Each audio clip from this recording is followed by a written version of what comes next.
Welcome proteins. तो class 9th का हमारे पास सेकंड चैप्टर है, is matter around us pure. Chapter बहुत ही मज़ेदार है, बहुत ही इंटरेस्टिंग है, बहुत ही इजी भी है मेरे हिसाब से, लेकिन इम्पोर्टेंट है। क्लास 9th का एक बहुत ही इंपॉर्टेंट चैप्टर है, ये बहुत कुछ नया सीखने को मिलेगा। इस चैप्टर को अगर अच्छे से समझना है तो बस इस वीडियो को एंड तक देख लो, तुम्हारा काम हो जाएगा। क्योंकि जो भी इंपॉर्टेंट लाइन होंगे, डेफिनेशंस होंगे, एक्टिविटीज़ होंगी, इन टेक्स्ट क्वेश्चन होगा, वो सब कुछ हम यहाँ पर सॉल्व करने की कोशिश करेंगे। उसके अलावा आपको मैं अंडरलाइन करवा दूंगा, तो आप हाईलाइटर लेकर बैठो, पानी वानी पी करके बैठो, एंड तक देख लेना, तुम्हारा सारा कंसेप्ट क्लियर हो जाएगा। हलवा बना के देंगे, सिर्फ निगलना है, खाने की चबाने की ज़रूरत है नहीं। ठीक है, चलिए। सबसे पहले कह रहा है कि हाउ डू वी जज whether milk, ghee, butter, salt, spices, mineral water or juice that we buy from the market are pure.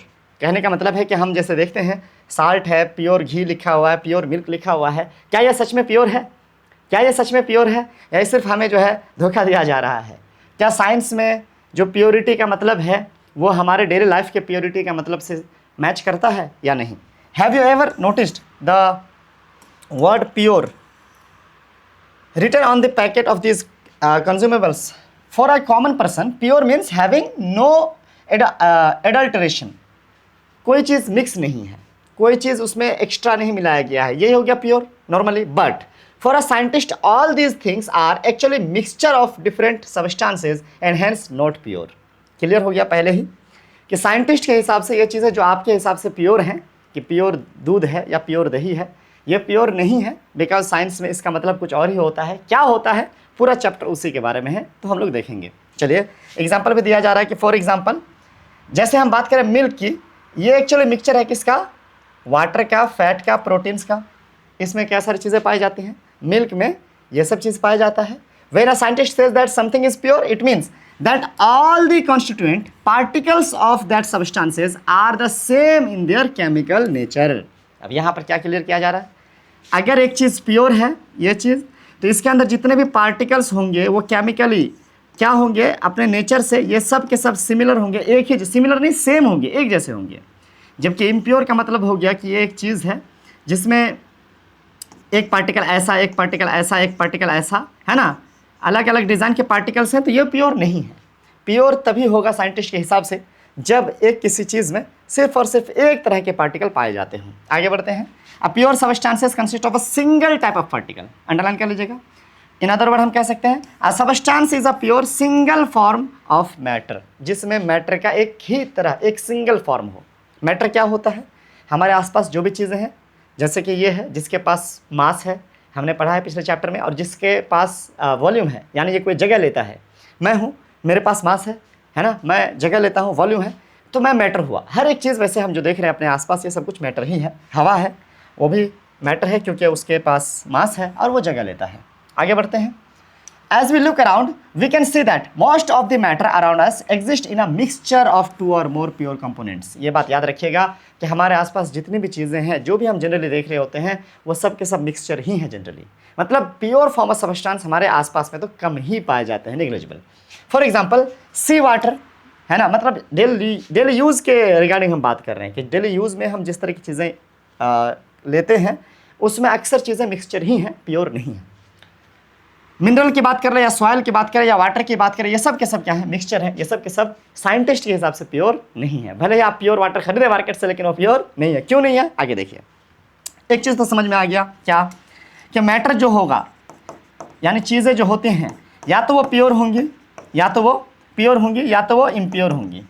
अगर वो इम्प्योर होंगी यानी प्योर नहीं होंगी, तो वो मिक्सचर होगा। क्या कहलाएगा? मिक्सचर होगा।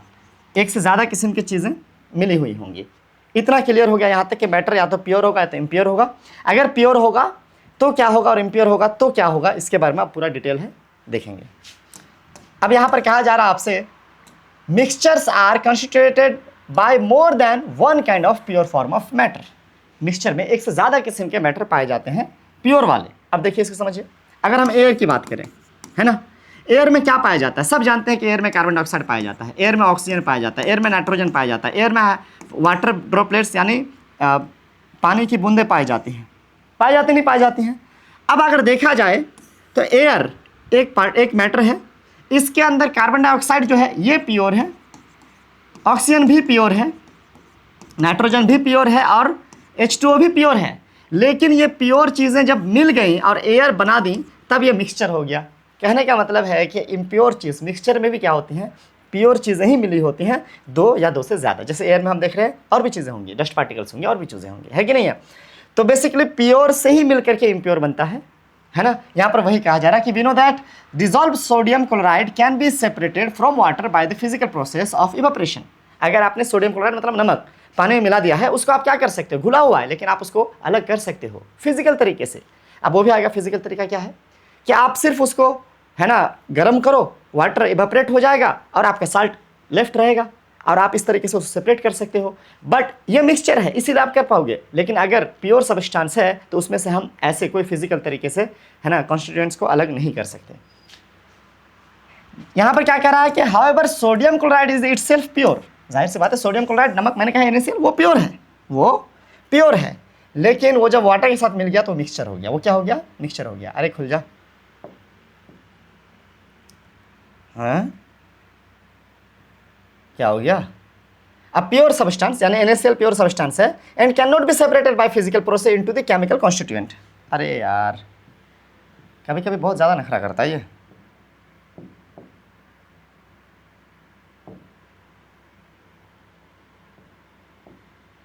हाँ अब खुल रहा है लगता है। एग्जाम्पल समझिए, NaCl यानी सोडियम क्लोराइड जो हम लोग नमक बोलते हैं जिसको, इसमें आपको सोडियम है जो कि एक तरह का प्योर एलिमेंट है, क्लोरीन है एलिमेंट है, NaCl खुद में भी एक प्योर सब्सटेंस है बिकॉज ये एक तरह का पार्टिकल होता है, भले ही दो अलग अलग किस्म का एलिमेंट मिला हो लेकिन दोनों केमिकली मिल करके एक सिंगल पार्टिकल बना चुके हैं। ये खुद में प्योर है और हम इसके अलग अलग जो पार्ट्स हैं यानी सोडियम और क्लोरीन, इसको हम फिजिकली अलग नहीं कर सकते into its chemical constituents. Similarly, sugar is a substance which contains only one kind of pure matter. अगर हम शुगर की बात करें तो फॉर्मूला में आपको कार्बन भी होता है, फॉर्मूला में हाइड्रोजन भी होता है, फॉर्मूला में ऑक्सीजन भी होता है, ठीक है। लेकिन ये पूरा केमिकली मिक्स होकर के एक प्योर सब्सटेंस बन चुका है। ये केमिकली मिक्स होकर के बना है तो इसको हम फिजिकली अलग नहीं कर सकते। आप अगर एक चीनी को है ना खींच करके, तोड़ करके, मोड़ करके, इवेपोरेट करके आप चाहेंगे कि हम कार्बन, हाइड्रोजन, ऑक्सीजन को अलग कर दें तो ऐसा पॉसिबल नहीं है, क्योंकि ये क्या है, प्योर सब्सटेंस है। अब कह रहा है कि and its composition is the same through out. अगर आप चीनी ले लेंगे तो एक छोटा सा चीनी का पार्टिकल लेके माइक्रोस्कोप में उसके अलग अलग कंपोनेंट्स को देखने की बात करें, अलग अलग पार्टिकल्स को देखने की बात करें, या आप बहुत सारे चीनी में से किसी भी पार्टिकल्स को देखने की बात करें, सब के सब C12H22O11 में रहेगा, उससे छोटा फॉर्म में आपको नहीं मिलेगा। आप उसका कितना भी छोटा फॉर्म ले लीजिएगा तो आपको C12 अलग और H22 अलग, ऐसा वो अलग, ऐसा आपको देखने को नहीं मिलेगा। ठीक है, चलिए समझेंगे। अगर आपको चीज़ें थोड़ी सी लग रही है कि टफ है मेरे भाई, बस आप थोड़ा ध्यान से देखो, क्योंकि यही सब कुछ पूरा डिस्कस होने वाला है चैप्टर में, तो आपको बहुत अच्छे से क्लियर होने वाला है। थोड़े पेशेंस की जरूरत है, इन तक देखना और फिर बताना आपको क्लियर हुआ कि नहीं हुआ।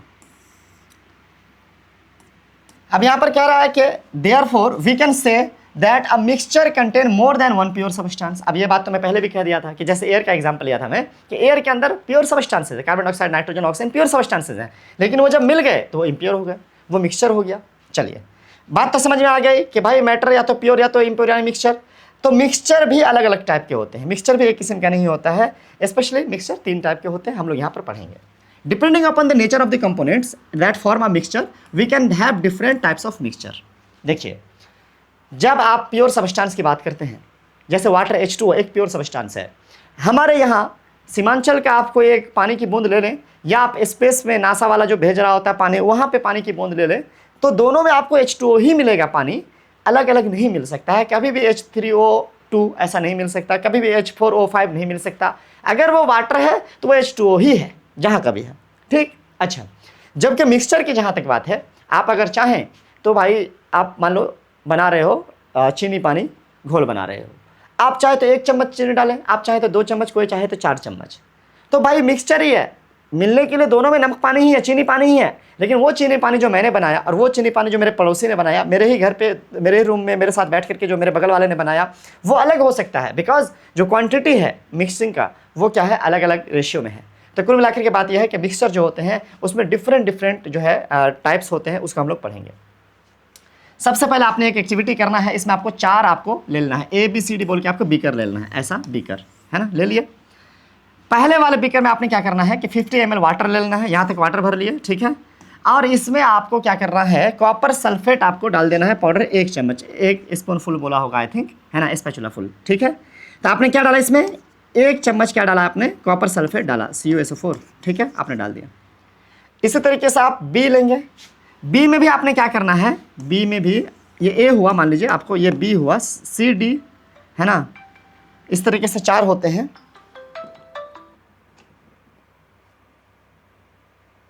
एक मिनट बच्चों,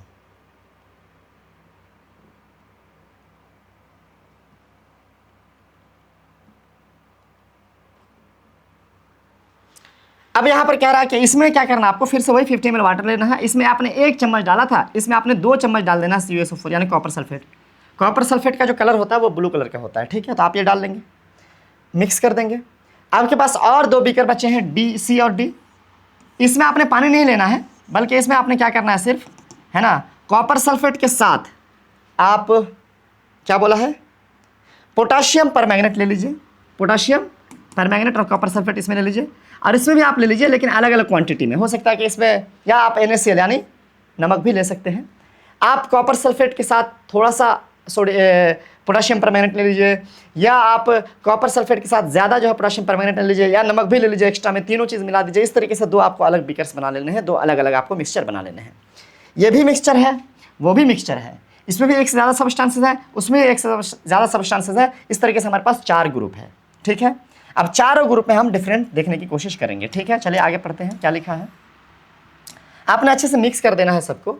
ग्रुप A और B जो है, दोनों का जो मिक्सचर है वो क्या होगा, यूनिफॉर्म कंपोजिशन का होगा थ्रू आउट, मतलब पूरे में। यूनिफॉर्म मतलब एक जैसा, यूनिफॉर्म मतलब एक जैसा, थ्रू आउट मतलब पूरे में। तो आप पूरे गिलास में देखेंगे कि आपका जो नमक है, सॉरी पानी है, और आपका जो कॉपर सल्फेट है वो एकदम बराबर से घुला हुआ है। उसमें यहाँ का जो कलर है, यहाँ जो देखने में लग रहा है वो यहाँ भी वैसा ही लग रहा है, हर जगह एक ही जैसा है। ऐसा लग रहा है कि जो कॉपर सल्फेट है वो पूरी तरीके से पानी में बढ़िया से मिल गया है। और ये सच भी है। पानी में जो H2O होता है, मान लीजिए H2O का ये आपको ड्रॉप है, ऐसे H2O के और भी ड्रॉप्स हैं, है ना, ऐसे। और कॉपर सल्फेट जो आपको CuSO4 का जो ड्रॉप है वो आपको क्या हो सके हैं, पानी में ऐसे बीच बीच में जो स्पेस होता है, आपने पढ़ा था पिछले चैप्टर में कि पार्टिकल्स के बीच में जो स्पेस होता है वहाँ पे वो ऐसे एकदम से समा गया है जैसे कि वो दोनों एक हो गए हैं, ठीक है। हालांकि दोनों की प्रॉपर्टी अभी बाकी है, पानी का अपना प्रॉपर्टी भी है और कॉपर सल्फेट का अपना प्रॉपर्टी भी है, लेकिन मिक्स हो गया है। इसके जो पार्टिकल्स है वो बहुत छोटे छोटे पार्टिकल्स पूरे, है ना, सॉल्यूशन में एकदम से फैल गए हैं होमोजेनियस तरीके से, जबकि इसको, अच्छा, इसीलिए इसको हम लोग कहते हैं होमोजीनियस मिक्सचर। क्या कहते हैं, होमोजीनियस मिक्सचर, क्योंकि ये बराबर तरीके से फैले हुए हैं। इसमें जो आपने मिलाया है कॉपर सल्फेट वो पानी में बराबर तरीके से फैले हुए हैं, इसलिए होमोजीनियस मिक्सचर कहलाता है। जबकि, है ना, साल्ट और डिजोल्व वाटर जो है ये भी, अच्छा भाई यार मैं क्यों जल्दी कर रहा हूँ, कोई बात नहीं। कह रहा है कि इसका और एग्जांपल देख लीजिए, जैसे कि आपने साल्ट और वाटर भी अगर डिजोल्व कर दिया, नमक पानी भी अगर आपने मिलाया, तो भी वो होमोजेनियस मिक्सचर होगा। आप 1 गिलास नमक पानी में से कहीं से 1 चम्मच पानी आप पीकर देखिए तो आपको वैसा ही नमकीन फील आएगा, ठीक है। ऐसे ही आप मान लीजिए शुगर वाटर भी बना रहे हैं, तो आप किसी भी, है ना, चम्मच से गिलास के किसी भी पार्ट से आप 1 चम्मच पानी पी करके देखिए तो आपको वैसा ही मीठा लगेगा। वहाँ पर आपको हर एक पार्ट में बराबर तरीके से वो शुगर या वो साल्ट फैला हुआ मिलेगा। ऐसे वाले को हम बोलते हैं होमोजीनियस मिक्सचर। क्लियर है। चलिए, हमारे पास जो दूसरा बीकर था जिसमें हमने क्या करा था, लेकिन उससे पहले एक चीज़ और है, क्या, colour of the solution of 2 groups, है ना, दो both group of the obtain copper sulphate and solution but the intensity of the colour of the solution is different. अब क्या कह रहा है कि आपने जो लिया था कॉपर सल्फेट का ही 2 हमने बनाया था, एक में 1 चम्मच, एक में 2 चम्मच। जाहिर सी बात है दोनों कॉपर सल्फेट है, दोनों कॉपर सल्फेट का सॉल्यूशन है, लेकिन दोनों में जो हम लोगों का रंग है वो एक डार्क लगेगा, एक लाइट लगेगा, क्योंकि एक में 1 चम्मच है, एक में 2 चम्मच है। आप कलर का ही सोच के देखो, अगर आपने एक गिलास में बराबर अमाउंट ऑफ वाटर में अगर 1 चम्मच आपने कलर मिलाया और 2 चम्मच आपने कलर मिलाया, तो जाहिर सी बात है ना कि 2 चम्मच वाला थोड़ा ज़्यादा गाढ़ा दिखेगा। तो वही चीज़ यहाँ पर कह रहा है, लेकिन है दोनों क्या है, होमोजेनस और एक जैसा ही मिक्सचर है। This shows that homogeneous mixture can have variable components. अब यहाँ पर एक चीज़ क्या समझ में आ गया, होमोजेनियस का मिक्सचर प्योर नहीं होता है। फिर से वही बात जो मैंने पहले कही थी कि आप चाहें तो होमोजेनियस मिक्सचर भी अलग अलग तरीके का बना सकते हैं, हालांकि सब सेम कंपोनेंट से बने हैं। यानी आप नमक पानी ही बना रहे हो, लेकिन नमक पानी भी आप 50 किस्म का बना सकते हो। नमक पानी में आप नमक का अमाउंट और पानी का अमाउंट अलग अलग डाल करके आप अलग अलग किस्म का मिक्सचर बना सकते हो। हालांकि सारे ही नमक पानी हैं, कहीं ना कहीं प्रॉपर्टीज सबके ही सेम है, बट फिर भी होमोजीनियस होने के बावजूद भी वो डिफरेंट हैं। तो यहाँ पर एक चीज़ आपको क्लियर हो जाना चाहिए कि ऐसा नहीं है कि कोई एक होमोजीनियस पूरी दुनिया में सेम ही किस्म का होमोजीनियस मिक्सचर होगा, ऐसा नहीं है। आगे बढ़ते हैं, कोई बात नहीं, इसके बारे में बहुत डिटेल आने वाला है बच्चों। देखो ग्रुप सी और डी की जहाँ तक बात है, उसमें जो हमने मिक्सचर लिया था उसमें वाटर नहीं था, उसमें मिक्सचर जो हमने लिया था सॉलिड था। उसमें आपने फिजिकली डिस्टिंक्ट पार्ट आप देख सकते हो, मान लीजिए लोहा है, आप आयरन का उसमें फेरस सल्फेट लिए थे ना, तो फेरस सल्फेट है जिसमें आप आयरन के पार्टिकल्स जैसे देख पाओगे आप, या फेरस सल्फेट उसमें, अच्छा आयरन, एक मिनट क्या लिया था फिर से देख लें एक बार। पोटाशियम परमैंगनेट लिया, अच्छा ओहो, पोटाशियम परमैंगनेट लिया था और कॉपर सल्फेट लिया था। कॉपर सल्फेट का जो कलर होता है, आप चाहो तो लिख लो भाई, क्या कॉपर सल्फेट का कलर कैसा होता है, मैंने अभी आपको बताया कि ब्लू कलर का होता है, कैसा, ब्लू कलर का। और पोटाशियम परमैंगनेट जो होता है,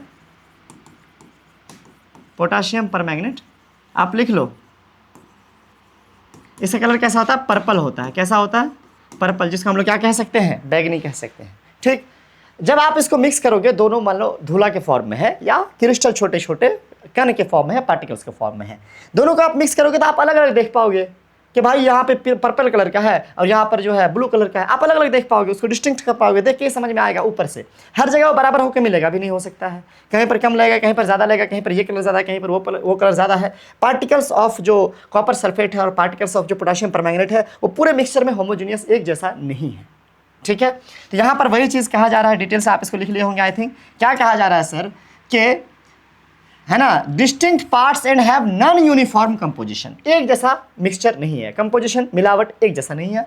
such mixture are called heterogeneous mixture. तो यहाँ पर हमें क्या समझ में आया इतनी दूर, कि मिक्सचर दो किस्म के हो सकते हैं mainly, homogeneous mixture, heterogeneous mixture, pure substance, impure substance, matter दो किस्म के। इम्प्योर जो मिक्सचर था, इम्प्योर को ही मिक्सचर कह सकते हैं। मिक्सचर दो किस्म के, क्या, यूनिफॉर्म यानी होमोजीनियस मिक्सचर, और नॉन यूनिफॉर्म यानी हेट्रोजीनियस मिक्सचर। इतना क्लियर है, आगे बढ़ते हैं। Mixture of sodium chloride and iron filings, आप मान लीजिए क्या के छोटे छोटे आयरन के टुकड़े होते हैं ना, आयरन फिलिंग्स लैब में भी होता है, उसको आपने मान लीजिए कि नमक को मिला दिया, तो दिखेगा ना यार, वो आयरन अलग कलर का दिखेगा, है ना, और आपका नमक अलग दिखेगा, वाइट, और वो एक जैसा एकदम पूरे तरीके से बराबर पूरे मिक्सचर में रहेगा भी नहीं। तो ये भी क्या है, हेट्रोजीनियस का एग्जांपल है। साल्ट एंड सल्फर, आप मान लीजिए सल्फर को मिला दिए तो भी, या आप ऑयल वाटर को भी मिला दीजिएगा, आपका तेल जो होता है वो लाइट होता है, वो ऊपर तैरता है, वाटर आपके नीचे रहेगा, तो आप उसको कैसे मिलाओगे, मिलेगा नहीं, है ना, वाटर अलग और ऑयल अलग मिलेगा भी, तो बराबर तरीके से तो नहीं मिलेगा, कहीं पर पानी ज़्यादा, कहीं पर ऑयल ज़्यादा। तो कहने का मतलब है कि ये भी क्या हो गया, हेट्रोजीनियस मिक्सचर का एग्जांपल हो गया। ये सब हेट्रोजीनियस मिक्सचर का एग्जांपल है। यहाँ तक क्लियर है, यहाँ तक क्लियर है, बताओ यस या नो, बताओ क्लियर है। होमोजीनियस हो गया जिसमें मिक्सचर, हालांकि ये प्योर नहीं है, इम्प्योर ही है, लेकिन होमोजीनियस का मतलब हो गया कि पूरे ही मिक्सचर में जो पार्टिकल्स हैं, चाहे वो दो किस्म का हो या दो से ज़्यादा किस्म के हो, पार्टिकल्स जो है पूरे ही मिक्सचर में बराबर तरीके से फैले हुए हैं। जबकि हेट्रोजीनियस में क्या हो गया कि पार्टिकल्स में कहीं कोई पार्टिकल ज़्यादा, कहीं पर कम है ना, और हम लोगों को कई दफ़ा वो अलग दिख भी रहा होता है। दूसरा एक्टिविटी है, फिर से आपने 4 बीकर लेने हैं। पहले में आपने क्या करना है, क्रिस्टल डालना है कॉपर सल्फेट का, कॉपर सल्फेट ब्लू कलर का, फिर मैंने कहा था यहाँ भी आप चाहो तो लिख लो ताकि याद रहेगा, बार बार रिपीट हो रहा था। आपने क्या करना है, आपने क्रिस्टल डालना है, क्रिस्टल का मतलब होता है सॉलिड टुकड़ा सब डालना है पानी में। दूसरा आपने क्या करना है, उसमें भी आपको कॉपर सल्फेट ही डालना है, लेकिन इस बार आप धूला डाल लो, क्या डाल लो, धूल, यानी उसका पाउडर डाल लो कॉपर सल्फेट का। इसमें ऐसा कॉपर सल्फेट का टुकड़ा डालना है और उसमें क्या डालना है, पाउडर डालना है, दो अलग अलग हो गया। तीसरा में आपको चौक पाउडर डालना है, क्या डालना है, चौक पाउडर। चौक पाउडर तो सबको अवेलेबल होते हैं इजीली, अगर आपके पास नहीं है तो आप क्या डाल सकते हो, चूना भी डाल सकते हो, क्योंकि जो चौक का फॉर्मूला होता है चूना का फॉर्मूला होता है सेम ही होता है, calcium,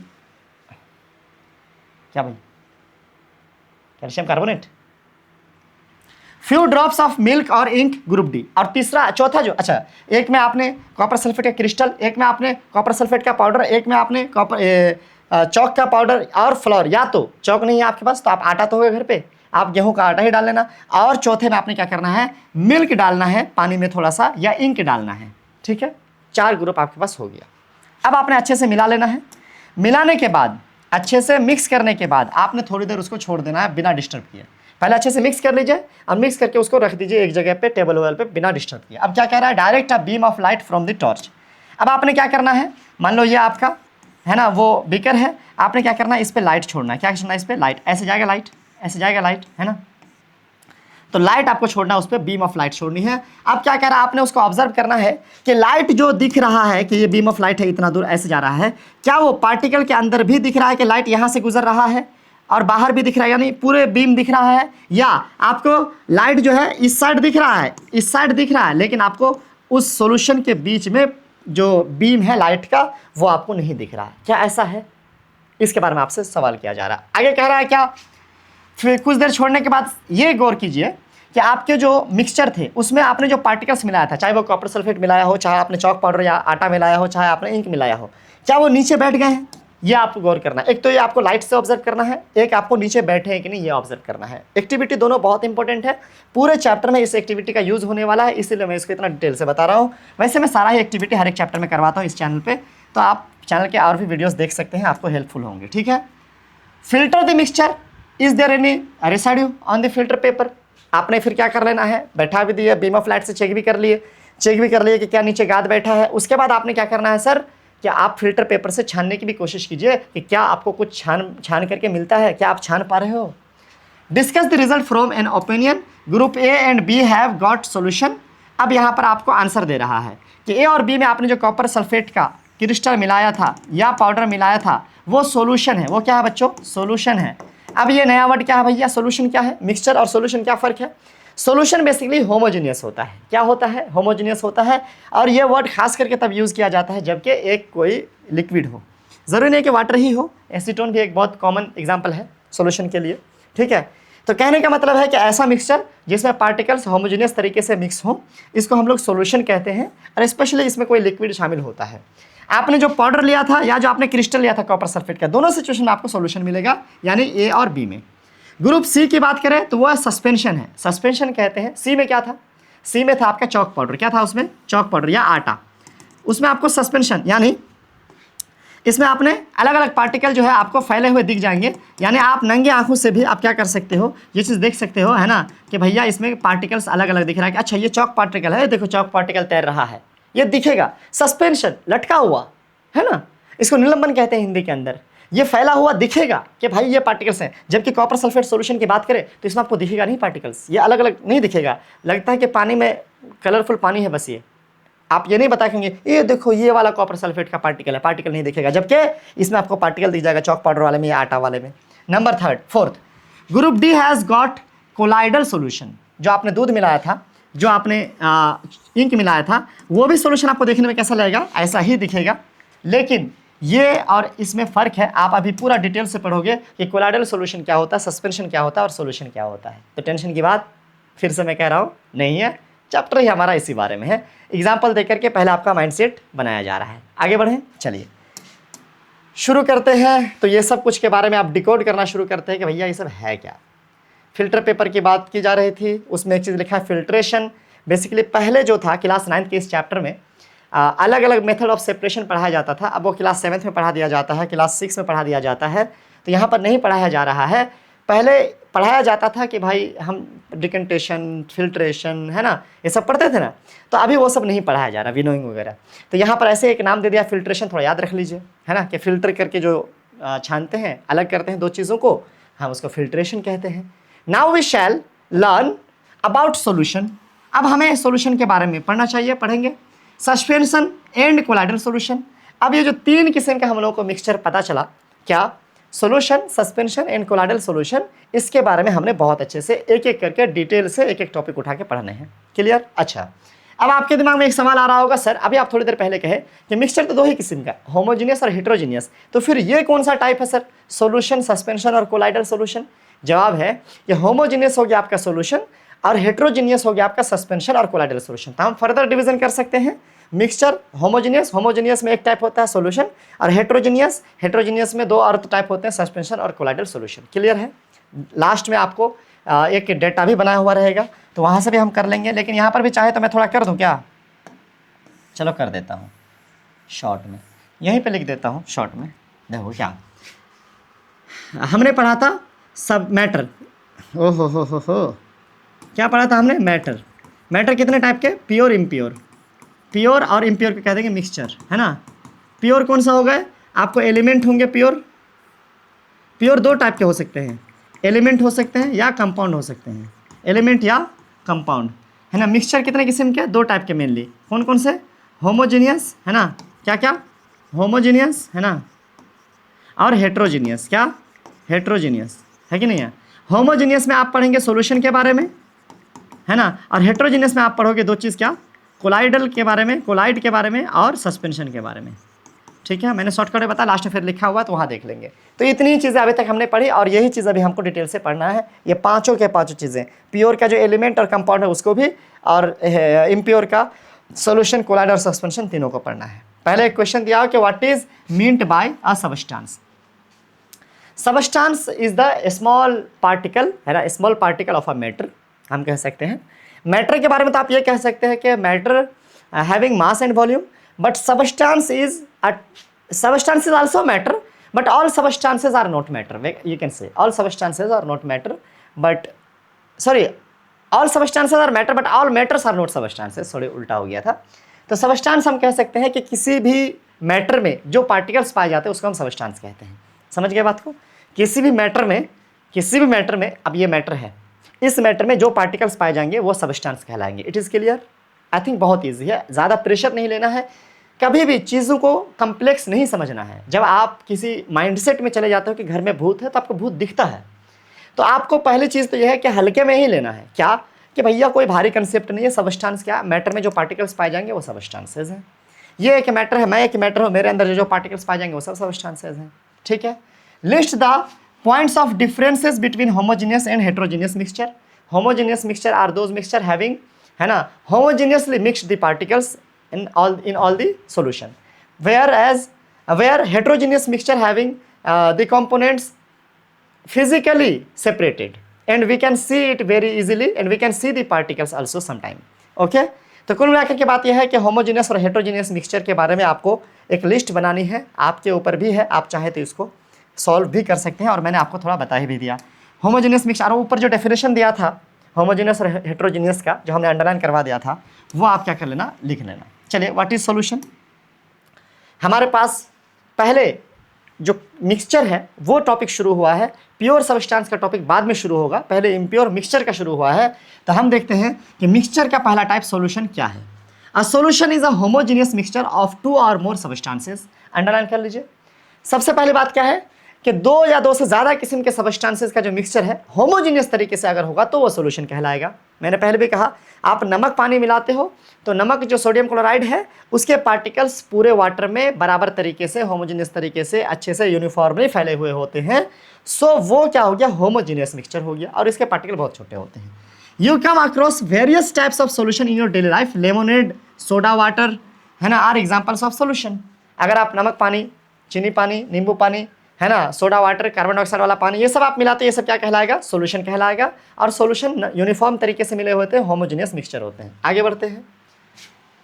usually we think of a solution is a liquid that contains either solid. अच्छा, यहाँ पर एक चीज़ क्या कह रहा है, ये चीज़ थोड़ा इंपॉर्टेंट है, क्या कि आमतौर पर हम लोग सोचते हैं जो सॉल्यूशन है उसमें एक लिक्विड होगा जिसमें कि सॉलिड, लिक्विड या गैस डिजॉल्व होगा। ये बात सही भी है कि सॉल्यूशन में, मैंने पहले भी आपको कहा था कि सॉल्यूशन में आप जहाँ तक देखते हैं कि एक लिक्विड होता है। मैंने कहा कि वाटर होना ज़रूरी नहीं है, एसीटोन भी बहुत अच्छा जो है डिजॉल्व करता है चीज़ों को, लेकिन जनरली यही देखा जाता है कि सॉल्यूशन में एक लिक्विड होता है। बट क्या कह रहा है sir, but we can also have solid solution जैसे कि एलॉय एंड गैसियस सॉल्यूशन जैसे कि एयर। कहने का मतलब है कि सॉल्यूशन तो जनरली एक लिक्विड में कुछ सॉलिड, लिक्विड, गैस घुला हुआ रहता है, बट उसके अलावा आप दो और चीज़ याद रख लो। वो तो ठीक है कि पानी में कोई चीज़ घुला हुआ है या कोई और लिक्विड में कोई चीज़ घुला हुआ सॉल्यूशन है, ठीक। उसके अलावा सॉलिड की अगर हम बात करें तो एलॉय जो है सॉल्यूशन होता है। एलॉय का मतलब एक से ज़्यादा किस्म के मेटल को आपस में मिक्स करके नया मेटल बनाया गया। स्टील कोई प्योर मेटल नहीं है, स्टील को बनाया जाता है अलग अलग चीज़ें मिला करके, लेकिन वो होमोजीनियस तरीके से मिक्स होती हैं। उसमें जो अलग अलग कंपोनेंट्स, जैसे यहाँ पर एक एग्जांपल दिया है एलॉय का आपको, है ना, पीतल के बारे में, ब्रास के बारे में दिया है। इसमें जिंक मिला हुआ रहता है, उसमें कॉपर मिला हुआ रहता है। जिंक और कॉपर अलग अलग प्योर सबस्टेंस है, और वो दोनों को जो मिलाया जाता है वो होमोजीनियस तरीके से मिलाया जाता है, और दोनों सॉलिड हैं। तो यहाँ पर सॉलिड भी सॉल्यूशन हो सकते हैं जैसे कि एलॉयज, एक ही एग्जांपल है। ऐसे ही गैस के सॉल्यूशन हो सकते हैं जैसे कि एयर, लेकिन गैस में मैंने अभी कहा था कि गैस में अलग अलग चीज़ें, जैसे कार्बन डाइऑक्साइड है, ऑक्सीजन है, नाइट्रोजन, वाटर ड्रॉपलेट्स है। तो क्या आप कहेंगे कि क्या हर जगह का एयर एक ही जैसा है? आप तो जानते हैं कि एयर की क्वालिटी अलग अलग होती है, कहीं पर स्मोक ज़्यादा होता है, कहीं पर डस्ट पार्टिकल ज़्यादा होते हैं, कहीं पर ज़्यादा फ्रेश एयर होता है ना। तो फिर इस हिसाब से तो हर जगह पे है ना वाटर के एयर की क्वालिटी सेम नहीं हुए। हाँ, लाइट गई। तो इस हिसाब से तो वाटर क्वालिटी एयर की क्वालिटी सेम नहीं होती, फिर एयर कैसे जो है सोल्यूशन हुआ, कैसे होमोजेनियस हुआ, कैसे यूनिफॉर्म हुआ? इसका जवाब है कि मेनली जो कंपोनेंट ऑफ एयर है उसमें दो है। आप 99% एयर को देखोगे तो 78% क्या है सर, नाइट्रोजन है, और 21% आपका ऑक्सीजन है। तो 99% ऑफ द एयर तो यही दोनों गैस से मिलकर बना हुआ है, और इन दोनों गैस का जो रेशो है वो लगभग पूरे ही हम लोगों को अर्थ पे हर जगह बराबर ही देखने को मिलता है, 78:21। तो ये हम लोगों को हर जगह देखने को मिल रहा है, इसीलिए हम इसको होमोजेनियस में मान रहे हैं। वो जो बाकी 1% है उसमें भी कुछ चीज़ें फिक्स हैं, जैसे कार्बन डाइऑक्साइड वगैरह बहुत हद तक बराबर ही रहते हैं। कहने का मतलब है कि एयर भी एक सोल्यूशन है, वो भी होमोजेनियस है, लेकिन एयर का अगर सारे पार्टिकल के हिसाब से देखेंगे तब वो एयर जो है सोल्यूशन नहीं रहेगा। जबकि एनसीईआरटी और साइंस इस बात को मानता है air is a solution, homogeneous mixture. क्यों? क्योंकि 99% ऑफ द एयर में जो नाइट्रोजन और ऑक्सीजन आते हैं वो पूरे ही अर्थ में होमोजेनियस और यूनिफॉर्म है, इसलिए एयर यूनिफॉर्म है, होमोजेनियस है। क्लियर? आगे बढ़ते हैं। क्या समझ में आया? सोल्यूशन लिक्विड वाला तो हुआ ही, सॉलिड वाला आपको एलॉय हो गया, और गैस वाला आपको एयर हो गया। In a solution there is homogeneously at the particles level. अच्छा, क्या होमोजेनियसली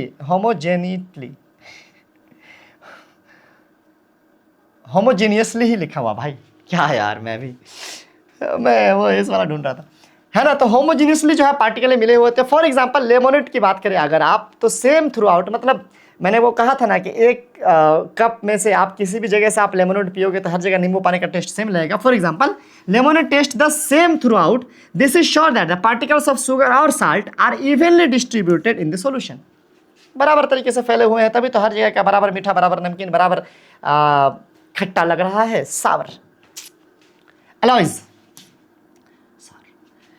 एलॉज क्या बोल रहा, एलॉय एलॉय एलॉय क्या हो गया ये, क्या है ये? Alloys are mixture of two or more metals, है ना, or metal and non metal.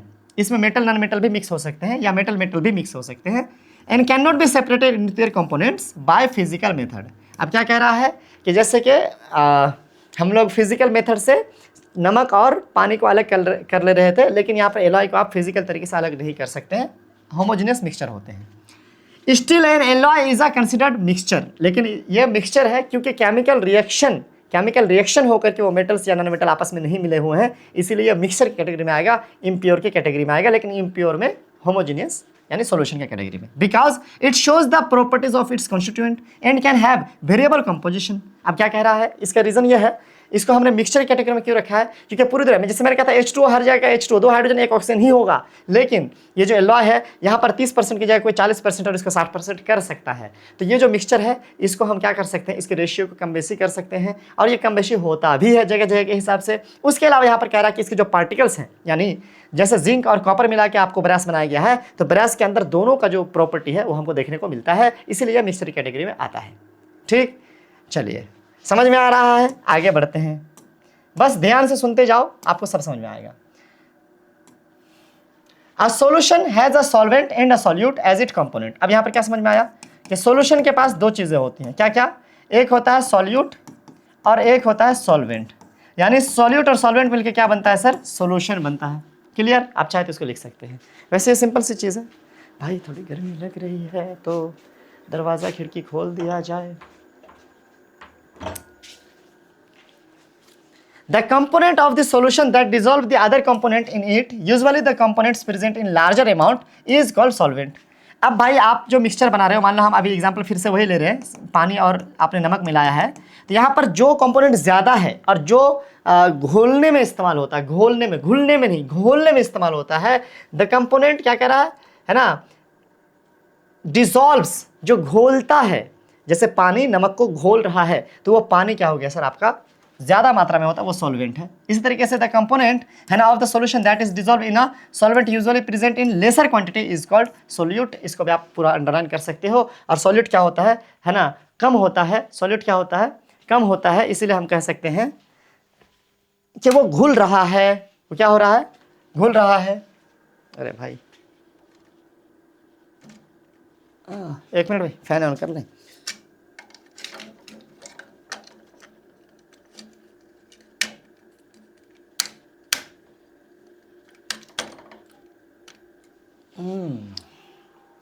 चलिए, एक बात समझ में आ गया कि इसमें साल्ट होगा और वाटर होगा।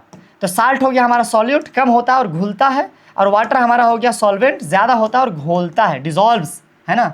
चलिए, और यह डिजॉल्व्ड है ना। ले भाई, फर्क समझ गया।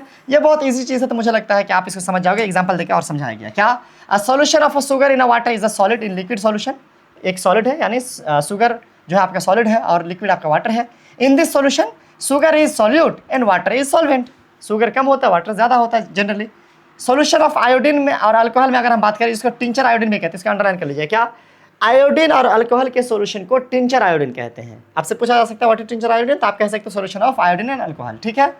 जिसमें आयोडीन सॉलिड और सॉल्यूट, ये सॉल्यूट है और अल्कोहल लिक्विड है और ये सॉल्वेंट है। तो ये सॉल्यूट और सॉल्वेंट मिला के सॉल्यूशन बनता है। ऐसे ही है ना, एरेटेड ड्रिंक्स जो होते हैं, जैसे कि सोडा वाटर वगैरह हो गया या कोल्ड ड्रिंक्स हो गया, उसमें क्या होता है, गैस होता है लिक्विड के फॉर्म में जो सॉल्यूशन में घुला हुआ रहता है। This contain carbon dioxide gas, जो कि सॉल्यूट होता है ना। जो लिक्विड होते हैं, वाटर वगैरह होते हैं, वो आपको सॉल्वेंट होते हैं, water as a solvent. Clear, बहुत सिंपल सी चीज़ है। मुझे लगता है कि इसमें ज़्यादा किसी भी तरह के कन्फ्यूजन की बात होगी। अब एयर के बारे में फिर से कहा जा रहा है कि air is a mixture of gas in gas, air is homogeneous mixture of a nature, है ना, of a number of gases. It is two main constituents, oxygen 21%, nitrogen 78%। The other gases are present in a very small quantity. Homogeneous mixture है, तो इसमें क्या हो गया, solute, आपको solute हो गया 21% वाला ऑक्सीजन, और सॉल्वेंट हो गया नाइट्रोजन 78% वाला। क्लियर।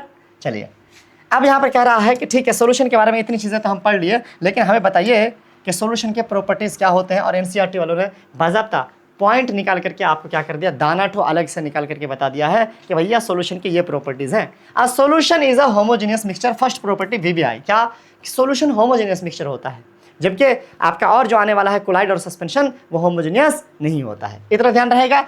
और जो पार्टिकल ऑफ सोल्यूशन होते हैं वो बहुत छोटे होते हैं, कह रहा लेस देन, छोटा किससे, 1 नैनोमीटर इन डायमीटर। भाई 1 नैनोमीटर आप समझ रहे हो, 1 नैनोमीटर मतलब 1/1 के आगे आपको 9 जीरो, 1 2 3 4 5 6 7 8 9, इकाई दहाई सैकड़ा, हज़ार, 10,000, लाख, 10 लाख, करोड़, 10 करोड़, अरब, 1 अरब। 1 मीटर का 1 अरब टुकड़ा करने के बाद का एक टुकड़ा, यार उससे भी छोटा, आप समझो।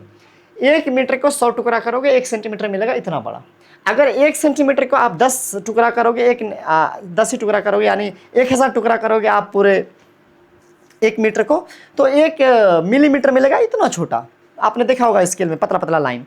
और समझ लो, अगर हम 1000 टुकड़ा करके इतना छोटा पे आ चुके हैं, तो 1 लाख टुकड़ा पे क्या हालत होगी, 1 करोड़ टुकड़ा पे क्या हालत होगी, 10 करोड़ पे क्या होगा, और 1 अरब पे क्या होगा। बहुत छोटा ना, हम सोच नहीं कर सकते, बियॉन्ड द इमेजिनेशन लग रहा है भाई, बहुत छोटा भाई, बहुत छोटे। इतने इसके पार्टिकल्स क्या होते हैं, बहुत छोटे होते हैं। अगला, because of very small particle size they do not scatter a beam of light passing through the solution. हमने जैसे एक टेस्ट किया था ना कि इसमें से क्या करना, लाइट के बीम को पास करना है। तो जो सॉल्यूशन होते हैं ना, सॉल्यूशन के जो पार्टिकल्स होते हैं, जैसे कि आपने सोडियम क्लोराइड यानी नमक ही मिलाया हो, या आपने कॉपर सल्फेट ही मिलाया हो, तो जो उसके पार्टिकल्स होते हैं वो जब पानी में घुलते हैं, आप उसको जब घोलते हैं, तो वो इतना छोटा पार्टिकल हो जाता है कि वो लाइट को डिस्टर्ब नहीं कर सकता, वो लाइट के बीम को डिस्टर्ब नहीं कर सकता। बेसिकली हम जानते हैं, आप जानेंगे क्लास 10th में थोड़ा सा, और ऊपर क्लास में लाइट के बारे में ज़्यादा पढ़ोगे, कि लाइट के पास जो अलग अलग कलर हैं, सबके पास अपना अपना वेवलेंथ है, तो उस हिसाब से वो अलग अलग चीज़ों से डिस्टर्ब होते हैं, ठीक है। तो वो इतने छोटे पार्टिकल्स हैं किसके, ये जो सोल्यूट होते हैं सॉल्यूशन के अंदर, कि वो पार्टिकल लाइट के, है ना, किसी भी कलर को डिस्टर्ब नहीं कर पाता, जिसकी वजह से उसका पाथ विजिबल नहीं होता है। और हम लोग को लगता है कि इसमें लाइट बीच में कहाँ गया, गायब हो गया, है ना। तो यहाँ पर वही कहा जा रहा है, ये important property. So the path of light is not visible in a solution. The solute particles can not be separated from the mixture by the process of filtration. आप किसी चीज़ से छानने की कोशिश करोगे, तो नमक चीनी में से आपने, नमक पानी में से आप नमक नहीं छान पाओगे। आप कॉपर सल्फेट किसी पेपर से, किसी भी छन्ने से, कितना भी छोटा छन्ना ले लो, नहीं छान पाओगे। The solute particles do not settle down when left undisturbed in the solution that state. अब यहाँ पर आपने इसको छोड़ दिया आधे घंटे के लिए टेबल के ऊपर घोल करके, तो ऐसा नहीं है कि जो कॉपर सल्फेट है नीचे बैठ जाएगा, नमक नीचे बैठ जाएगा, या चीनी नीचे बैठ जाएगा। उसके पार्टिकल पूरे तरीके से डिस्ट्रीब्यूट है, और वो ऐसे फैले हुए, इतने छोटे छोटे पार्टिकल्स हो गए, उसका मास इतना कम हो गया है कि वो ग्रेविटी का असर करके उसको नीचे बैठा नहीं पा रहा। तो कुल मिलाकर के बात यह है कि इसके पार्टिकल नीचे सेटल डाउन भी नहीं होते, वो सॉल्यूट जो आपने घोला था वो नीचे गाद की तरह नहीं बैठते हैं। ये किसका प्रॉपर्टी था, सॉल्यूशन का प्रॉपर्टी है, वीवीआई प्रॉपर्टी है, याद रखिएगा, इससे क्वेश्चन बनते हैं, और इससे आपको डिफ्रेंशिएट करने में आसानी होगी सॉल्यूशन, कोलाइड और सस्पेंशन में। अगला है concentration of a solution. Concentration का मतलब आप गाढ़ापन समझ लो, है ना, हिंदी में कहते हैं सांद्र या तनु। अब कह रहे हैं in activity 2.2 we observe that the group A and B obtain the different shade of solution that we understand in a solution there we. अच्छा, यहाँ पर क्या कह रहा है, हमने शुरू में जो एक्टिविटी करी थी उसमें 1 चम्मच मिलाया था कॉपर सल्फेट एक गिलास में और 2 चम्मच एक गिलास में, तो 1 गिलास वाला कम गाढ़ा और 2 चम्मच वाला ज़्यादा गाढ़ा है कि नहीं है। तो वहाँ पर हमें क्या देखने को मिल रहा था, कंसंट्रेशन ज़्यादा देखने को मिल रहा था, कंसंट्रेशन कम देखने को मिलेगा। हालांकि ये जो एक रिलेटिव टर्म है, रिलेटिव टर्म का मतलब क्या, आप किसी को ऐसे नहीं बोल सकते कि ये सॉल्यूशन ज़्यादा गाढ़ा है, कंसंट्रेटेड है और वो लेस कंसंट्रेटेड है, बिकॉज मान लो कि अभी हम 1 चम्मच वाले को लेस कंसंट्रेट और 2 चम्मच वाले कॉपर सल्फेट सॉल्यूशन को मोर कंसंट्रेटेड कह रहे हैं। बट मान लो अगर कोई 4 चम्मच वाला लेके आ गया तो हमारे पास 2 चम्मच वाला भी क्या हो गया, लेस कंसंट्रेटेड, उसके कंपेयर में। तो रिलेटिव टर्म है ना, ये गड़बड़ हो सकता है, इधर उधर कंपेयर करके हम इसको बात करते हैं। तो यहाँ पर ये क्या है, एक रिलेटिव टर्म है, वही बात यहाँ पर कहा जा रहा है। Proportion of the solution and solvent can be varied. अब जाहिर सी बात है कि कोई ज़्यादा कम मिला करके ये वेरी कर सकता है कि कोई कितना सॉल्वेंट ले रहा है, कोई कितना सॉल्वेंट ले रहा है। तो कौन गाढ़ा और कौन फिक्का, ये तो भाई देख के ही पता चलेगा, 2 जब आपके सामने रखा जाएगा। Depending upon the amount of solid present in a solution it can be called dilute, concentrated और सैचुरेटेड सॉल्यूशन। अब कितना जो है, हालांकि डायरेक्ट नहीं कह सकते ये वाला सॉल्यूशन ज़्यादा है, ये वाला डाइल्यूट है, ये वाला कंसंट्रेटेड है, नहीं कह सकते, लेकिन डिपेंड करेगा किस पे, अमाउंट ऑफ सॉल्यूट पे, कितना डिसॉल्व कराया गया है सॉल्वेंट के अंदर, उस हिसाब से हम कह सकते हैं कि सॉल्यूशन 3 किस्म का हो सकता है। कंसंट्रेटेड सॉल्यूशन हो सकता है ना, उसी को हम लोग सैचुरेटेड सॉल्यूशन भी कहते हैं, या डाइल्यूट हो सकता है, उसको हम लोग फिक्का कहते हैं। फिक्का सॉल्यूशन, गाढ़ा सॉल्यूशन, समझ गए बात को, विलियन कहते हैं हिंदी में सॉल्यूशन को, ठीक है। देखो समझ रहे हो, 2 तरह का हमारे पास मैटर था, प्योर इम्प्योर, इम्प्योर मतलब मिक्सचर 2 तरह का था, होमोजेनियस हेट्रोजेनियस। होमोजेनियस में सॉल्यूशन था, सॉल्यूशन 2 तरह का है, वो है आपको सैचुरेटेड और अनसैचुरेटेड, है ना, या फिर आप कह सकते हो कि डाइल्यूट और कंसंट्रेटेड, ये 2 टाइप का।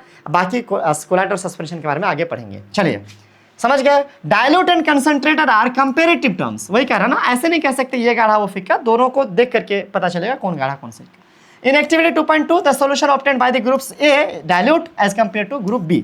ग्रुप बी में 2 चम्मच था कॉपर सल्फेट वाटर के अंदर, 50 ml वाटर के अंदर, ए में 1 ही चम्मच था, तो ए डाइल्यूट हुआ वहाँ पर और बी कंसंट्रेटेड हुआ उस वाले केस में, फर्स्ट वाले में जो हमने एक्टिविटी में देखा था। I hope it is very clear. आगे बढ़ते हैं, नेक्स्ट एक्टिविटी इज दियर। आपने क्या करना है, 50 ml फिर से वाटर लेने हैं और इस बार आपने क्या करना है, ईच इन 2 सेपरेट बीकर्स लेने हैं, है ना। 50 ml का वाटर 2 अलग अलग बीकर में आपने लेना है, ठीक है। Add salt in 1 beaker and sugar in barium chloride in the second beaker with the, है ना, continuous string। अब क्या कह रहा है कि आपने क्या करना है, इसमें क्या करना है, नमक घोलना है, इसमें आपने चीनी घोलना है और क्या घोलना है सर, बेरियम क्लोराइड, या अच्छा चीनी या बेरियम क्लोराइड घोलना, कोई एक चीज़। इससे मान लीजिए आप NaCl घोल रहे हैं, इसमें आप शुगर या आप बेरियम क्लोराइड BaCl2 घोल रहे हैं, कोई एक चीज़, है ना। अब आपने इसको ऐसे मिलाते जाना है। 50 ml वाटर फिक्स है, लेकिन कितना नमक या कितना चीनी डालना है वो फिक्स नहीं है। आप डाल रहे हो, तब तक इसको डालते जाओ जब तक कि लगे कि अब और ज़्यादा नहीं घुल रहा है, जब तक कि ना लगे कि इसमें और नमक या इसमें और शुगर आप ऐड नहीं कर पा रहे हो। कह रहा है कि when more solute can be dissolve heat the, है ना, कंटेंट्स ऑफ द बीकर, अच्छा can be dissolve when no more solute can be dissolve, मतलब आप घोल रहे हो, जब आप लगे कि ये अब नहीं घोल रहा है और अब इसमें और ज़्यादा नहीं मिक्स कर सकते हैं, तब आप उसका थोड़ा टेम्परेचर बढ़ाओ, यानी उसको आप गर्म करो, किसी मोमबत्ती से, किसी भी चीज़ से आप गर्म करो, 5 डिग्री सेल्सियस, थोड़ा सा गर्मी बढ़ा के देखो दोनों को बराबर, और फिर से उसमें उस चीज़ को ऐड करने की कोशिश करो, यानी आपको शुगर या साल्ट को ऐड करने की कोशिश करो। अब आप क्या देखोगे, अब आप ये देखोगे कि जो नहीं घुल रहा था शुगर और साल्ट, अब गर्म करने के बाद घुलने लगा है।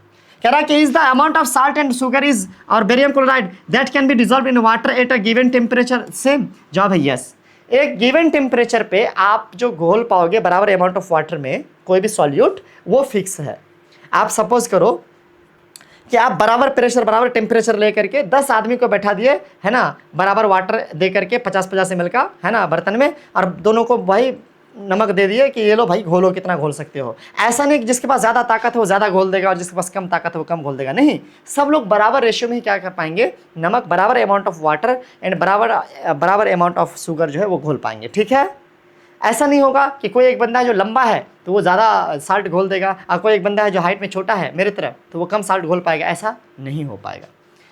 एक बात तो समझ में आएगी कि सेम है। At any particular temperature a solution that has dissolved as a much solute as it capable of dissolving is said to be saturated solution. यहाँ से यहाँ तक अंडरलाइन कर लेना है। What is saturated solution?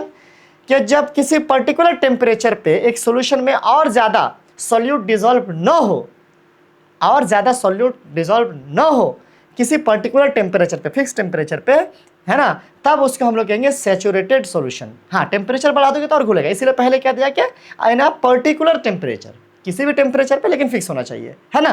तब अगर और ज़्यादा नहीं घोल पा रहे हो तो वो जो आपके पास सॉल्यूशन बना है वो कंसंट्रेटेड सॉल्यूशन है। इतना क्लियर है? I hope it is very clear. आगे बढ़ते हैं, क्या कह रहा है, in other words when no more solute can be dissolved in a solution at a given temperature it is called saturated solution। आप इसको भी अंडरलाइन कर सकते हो कि सैचुरेटेड सॉल्यूशन क्या है, जब और ज्यादा सोल्यूट डिसॉल्व ना किया जा सके किसी टेम्परेचर पे।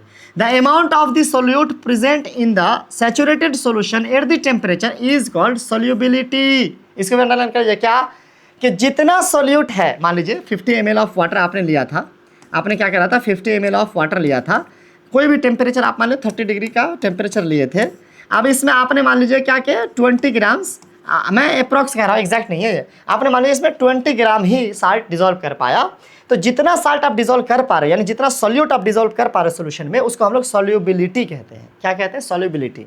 आप फर्क समझ रहे हो? ऊपर जो वर्ड आया था वो सैचुरेटेड सॉल्यूशन, ये वर्ड आ रहा है solubility. Solubility is different, saturated solution is different. Saturated solution are those solution in which we can not dissolve more, है ना, amount of solute in a fix temperature, whereas solubility is the amount of solute dissolved in a particular solution। ठीक है, if the amount of a solute contained in a solution is less than the saturated level it is called unsaturated solution।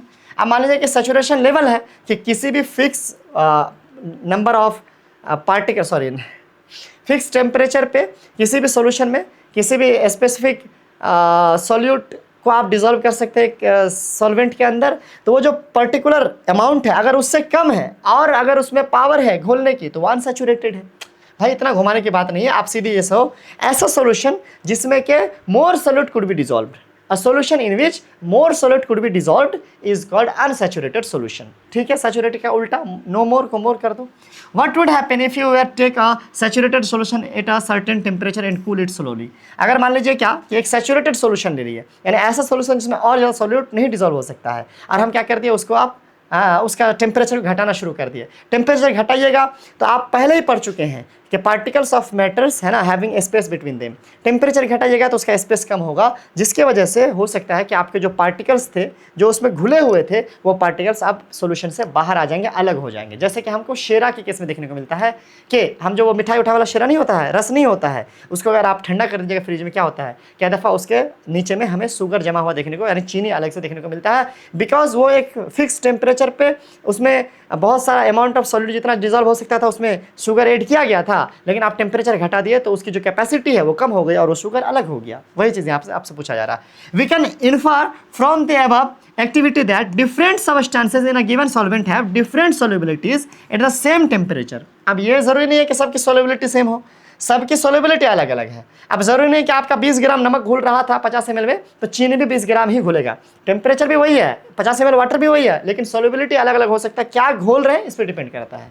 हो सकता है कि उसमें चीनी ज़्यादा घुल जाए, हो सकता है नमक कम घुले, और भी दूसरे कॉपर सल्फेट उससे ज़्यादा घुल जाए। तो कहने का मतलब है कि सॉल्युबिलिटी किसी फिक्स टेम्परेचर भी अलग अलग मटेरियल का अलग अलग होता है, यही चीज़ कहा जा रहा है। आगे बढ़ते हैं। The concentration of a solution is the amount या mass और volume of a solute present in a given amount of solution। आप इसको अंडरलाइन कर लीजिए। What is the concentration of solution? तो यहाँ पर आपको डेफिनेशन दिया है, the concentration of solution is the amount of solute present in a given amount of solution। एक सोल्यूशन में कितना सोल्यूट है ना, इसका हम लोग क्या कहते हैं, कंसंट्रेशन ऑफ द सोल्यूशन कहते हैं, गाढ़ापन आप कह सकते हो जिसको। There are various types of expressing the concentration of a solution, but we will learn about 3 methods। ठीक है, अब हम लोग concentration of solution को कैलकुलेशन कर सकते हैं कई एक मेथड से, बट हम लोग 3 तरीके से देखेंगे। क्या, mass by mass percentage of solution, कि मान लीजिए आपको सॉल्यूट का भी मास पता है और सॉल्यूशन का भी मास पता है, उसको आपको निकालना है कि क्या कंसंट्रेशन कितना परसेंट है, तो आप इनटू 100% कर लेंगे, इस तरीके से आप निकाल सकते हो। या फिर और भी है बाय वॉल्यूम। तो देखो इसमें एक चीज़ ध्यान देना है, तीनों केस में अभी 3 फॉर्मूला देखेंगे हम लोग कंसंट्रेशन निकालने का। तीनों केस में नीचे सॉल्यूशन है, ऊपर सॉल्यूट है। ठीक है, यानी हमेशा आपको सॉल्यूशन का, जैसा अगर मास की बात करेगा तो नीचे सॉल्यूशन का मास, ऊपर सॉल्यूट का मास। अगर वॉल्यूम की बात करेगा तो नीचे वॉल्यूम का, सॉल्यूशन का वॉल्यूम, और ऊपर सॉल्यूट का वॉल्यूम। अब सॉल्यूशन देखो और सॉल्यूट में क्या छूट रहा है, सॉल्वेंट छूट रहा है। तो हमेशा याद रखना है कि जो सॉल्यूशन है उसमें आपको, है ना, सॉल्यूट और सॉल्वेंट है कि नहीं है, सॉल्यूट और सॉल्वेंट है। तो कहने का मतलब है कि आपको मान लीजिए इन तीनों में से कोई भी दो चीज़ दे देगा, तो जो हम लोग इक्वेशन को करते हैं ना इधर से उधर, उस हिसाब से हम लोग ये सॉल्वेंट और सॉल्यूट पता लगा लेंगे, सॉरी सॉल्यूशन और सॉल्यूट पता लगा लेंगे, और हम लोग सॉल्वेंट का काम हम लोग का फॉर्मूला में नहीं रहता है। चलो एग्जाम्पल से थोड़ा और क्लियर होगा, अभी देखते हैं। देखो क्या हम लोग एक और फॉर्मूला क्या है कि अगर वॉल्यूम दिया हुआ है सॉल्यूट और सॉल्यूशन का, तो हम निकाल सकते हैं मास ऑफ सॉल्यूट बट्टे सॉरी वॉल्यूम ऑफ सॉल्यूशन, है ना। मास वॉल्यूम के हिसाब से, मास वॉल्यूम के हिसाब से भी निकाल सकते हैं इंटू 100, और वॉल्यूम के हिसाब, देखो मास के हिसाब से, मास वॉल्यूम के हिसाब से, वॉल्यूम के हिसाब से, कि volume of solute volume of solution. तीनों केस में आप क्या देख रहे हैं कि ऊपर सॉल्यूट है नीचे सॉल्यूशन है, ऊपर सॉल्यूट है नीचे सॉल्यूशन है, यही बस ध्यान रखना। इंटू 100 तो सेम ही है। अब जो भी दिया हो भैया, वॉल्यूम दिया हो, मास दिया हो, यही सब तो दिया रहेगा, इस हिसाब से हम इजीली कैलकुलेट कर सकते हैं। ये वाला तो बहुत आसान, इस तरह के एग्जाम में पूछ ले तो आपको छोड़ने का बिल्कुल भी कोई सवाल नहीं है। देखो क्या, a solution contains 40 gram of common salt, 320 gram of water. देखो एक सॉल्यूशन है, एक सॉल्यूशन है, इसमें क्या है सर, इसमें 40 ग्राम आपको क्या है, एक 40 ग्राम आपको कॉमन साल्ट है, और 320 ग्राम आपको वाटर है, ठीक है, इतना वाटर है। तो सॉल्यूशन दोनों मिला के ना होगा, ये सॉल्यूट हुआ और ये सॉल्वेंट हुआ, तो सॉल्यूशन दोनों मिला के ना होगा, तो सॉल्यूशन कितना ग्राम का हुआ, ये हो गया 320 और ये 40 मिला के 360 ग्राम का सॉल्यूशन हुआ आपका। फॉर्मूला में आपको सॉल्यूशन चाहिए और सॉल्यूट चाहिए, सॉल्यूट और सॉल्वेंट नहीं चाहिए, और दिया हुआ क्या है, सॉल्यूट और सॉल्वेंट दिया हुआ है। आप थोड़ा ध्यान दीजिएगा इस बात को। तो हम पहले निकालेंगे कि सॉल्यूशन हमारा कितना ग्राम का हो गया, 360 ग्राम का हो गया। कितना का हो गया, 360 ग्राम का। वही चीज़ लिखा हुआ, मास ऑफ सॉल्यूट तो फिक्स है, चलो 40 ग्राम, मास ऑफ सॉल्वेंट 320 ग्राम, लेकिन फॉर्मूला में हमको क्या चाहिए, मास ऑफ सॉल्यूशन चाहिए, सॉल्वेंट नहीं चाहिए। तो मास ऑफ सॉल्यूशन निकालिए कि दोनों को जोड़ करके, है ना, 360 ग्राम, है ना। अब फॉर्मूला निकाल लो भाई, फॉर्मूला वही है ना, सॉल्यूट बटे सॉल्वेंट, यानी सॉल्यूट बटे सॉल्यूशन। तो भाई सॉल्यूट का हो गया आपको 40 ग्राम और सॉल्यूशन का हो गया 360 ग्राम, है ना। अब ग्राम कैंसिल हो चुका है, इसलिए नहीं लिखा गया है, और इंटू 100%, मतलब 11.1% इसका आपका आंसर निकल रहा है। अगर मास के जगह पे वॉल्यूम दिया रहे या मास वॉल्यूम दिया रहे, दोनों केस में क्या कर सकते हैं सर, आप ये बहुत ही आसानी से निकाल सकते हैं। एक्सरसाइज में अगर आएगा तो हम लोग उसको बनाने की कोशिश करेंगे और क्लियर हो जाएगा। आप खुद भी ट्राई कीजिएगा। बस ध्यान क्या रखना है, ऊपर सॉल्यूट का नीचे सॉल्वेंट का रखना है, मास या वॉल्यूम जो दिया भाई। आगे बढ़ते हैं, व्हाट इज सस्पेंशन। हाँ, तो यहाँ इसका मतलब है कि हमारे पास एक टॉपिक इम्प्योर सब्सटेंस यानी मिक्सचर में से क्या खत्म हो गया सर, सोल्यूशन खत्म हो गया। अब बचा हमारे पास क्या क्या, दो चीज़, एक सस्पेंशन और एक कोलाइडल सॉल्यूशन। आया है suspension. Non homogeneous system like those obtained by group C in activity 2.2 in which solids are dispersed in liquids are called suspension. Suspension का मैंने जैसे कहा था, चौक वाला एग्जांपल था कि चौक या आटा अगर आपने पानी में मिला लिया तो आप उसके पार्टिकल को सेपरेटली देख पाओगे सोल्यूशन में, तो वो सस्पेंशन है। इसके पार्टिकल के साइज बड़े होते हैं और ये पार्टिकल ज़्यादा छोटा टुकड़ा में टूटता भी नहीं है, और ये हम लोग को बहुत अलग दिख भी रहा होता है। चूना उना भी आप मिला के देख सकते हो, ये वाला बन जाएगा। Suspension is a heterogeneous mixture. भाई इसमें जो पार्टिकल्स होते हैं वो बराबर तरीके से यूनिफॉर्मली मिक्स नहीं होते हैं, तो ये एक हेट्रोजीनियस मिक्सचर होता है। और कह रहा है the solute particles do not dissolve but remain suspended. घुलता नहीं है, कण कण के बीच में समाता नहीं है, बल्कि ये क्या होता है सर, सस्पेंडेड होता है, लटका हुआ होता है, बस फैला हुआ होता है। आप इसको छोड़ के देखो टेबल पे 15 मिनट, नीचे बैठ देगा, हाँ औकात दिखा देगा भैया। अब यहाँ पर क्या कर रहा था, bulk of the medium particles of a suspension are visible, है ना, to the naked eye. Suspension के पार्टिकल्स इतने बड़े होते हैं, बड़े बल्क मतलब बड़ा अमाउंट में, मीडियम बड़े अमाउंट में फैले हुए होते हैं। इसके पार्टिकल्स इतने बड़े होते हैं भाई कि इसको आप ऐसे भी देख पाओ। मैंने कहा था ना, अगर आप आटा मिलाओगे तो आप आटा के पार्टिकल्स को देख पाओगे पानी में तैरता हुआ, अगर आप चूना मिलाओगे तो पार्टिकल्स को देख पाओगे चूना में तैरता हुआ, है चूना के पार्टिकल्स पानी में तैरता हुआ भाई ये। तो अब यहाँ पर हमने क्या कह रहा सर, अब अलग से जैसे कि सॉल्यूशन के प्रॉपर्टीज़ को एनसीईआरटी वालों ने अलग से अच्छे से आपको खुआ बना करके मक्खन निकाल के दे दिया था, ऐसे ही प्रॉपर्टीज ऑफ सस्पेंशन भी इन्होंने दे दिया। क्या, suspension is a heterogeneous mixture, ये तो क्लियर ही है। होमोजीनियस में सिर्फ सॉल्यूशन आता है, हेट्रोजीनियस में सस्पेंशन और कोलाइड आता है।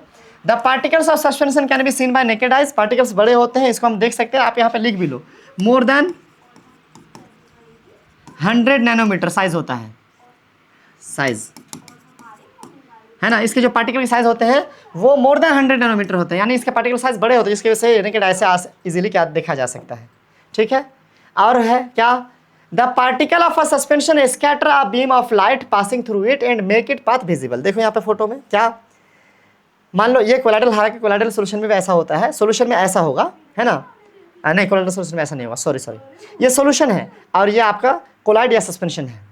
इसमें आप देखो कि लाइट जब पास हो रहा है तो बीच में हमको दिख ही रहा है कि लाइट का पाथ क्या है। क्यों, सॉल्यूशन के जो पार्टिकल्स होते हैं वो इतने छोटे होते हैं कि वो लाइट के बीम को, लाइट के रे को डिस्टर्ब नहीं कर सकते, जबकि जो सस्पेंशन या कोलाइड होते हैं उसके पार्टिकल क्या करते हैं, लाइट के बीम को डिस्टर्ब करते हैं, जिसकी वजह से वो टकरा टकरा के आपकी आंखों पे आ रहा होता है और उसके पाथ को आप देख पा रहे होते हैं जब वो उस सॉल्यूशन से गुजर रहा होता है। तो यहाँ पर वही कहा जा रहा है ना।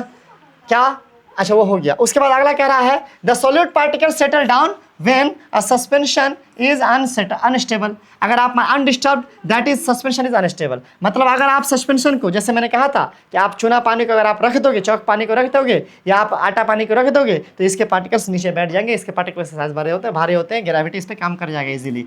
They can be separated from the mixture by the process of filtration. Filter paper से अगर आप छानोगे तो आप कहीं ना कहीं चौक अलग मिल भी जाएगा, आटा अलग मिल भी जाएगा, चूना अलग मिल भी जाएगा।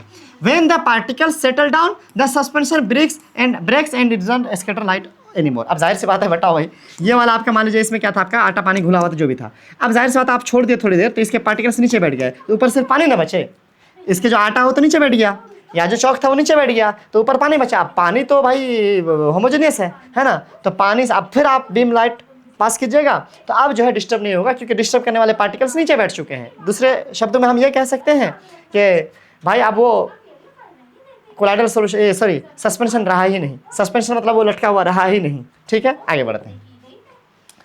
हमारे पास जो दूसरा टाइप था, क्या, सस्पेंशन यानी मिक्सचर का सॉल्यूशन, सस्पेंशन कोलाइडल सॉल्यूशन। हमारे पास सॉल्यूशन खत्म हो गया, सस्पेंशन खत्म हो गया, तीसरा टाइप आ गया colloidal solution. What is a colloidal solution? The mixture of obtained by group D in activity 2.2 is called a colloid और कोलोइडल सॉल्यूशन। हमने जो दूध मिलाया था या इंक मिलाया था पानी में, तो वो जो हमारे पास सॉल्यूशन था वो कैसा था, कोलाइडल सॉल्यूशन था। कोलाइडल सॉल्यूशन में पार्टिकल्स के साइज छोटे होते हैं लेकिन सॉल्यूशन से बड़े होते हैं। अब इसका नाम या तो आप सीधा सीधे कोलाइड कह लो या तो आप कोलाइडल सॉल्यूशन कह लो, दोनों वर्ड सेम है, दोनों वर्ड एक ही चीज़ को दिखाता है। आप इसको जैसे सस्पेंशन कहे, सॉल्यूशन कहे, वैसे आप इसको कोलाइड कह लो सीधा सीधे, तो हम कोलाइड ही यूज़ करेंगे। The particles of colloid are, है ना, uniformly spread throughout the solution. Uniform तरीके से फैले हुए होते हैं इसमें भी, जैसे कि सॉल्यूशन में होता है। Due to the relativity smaller size of the particles as compare to that of the suspension. जाहिर सी बात है, सस्पेंशन में पार्टिकल साइज बहुत बड़े थे, इस पे सस्पेंशन के से इसका जो पार्टिकल साइज होगा वो छोटा होगा लेकिन सॉल्यूशन से बड़ा होगा।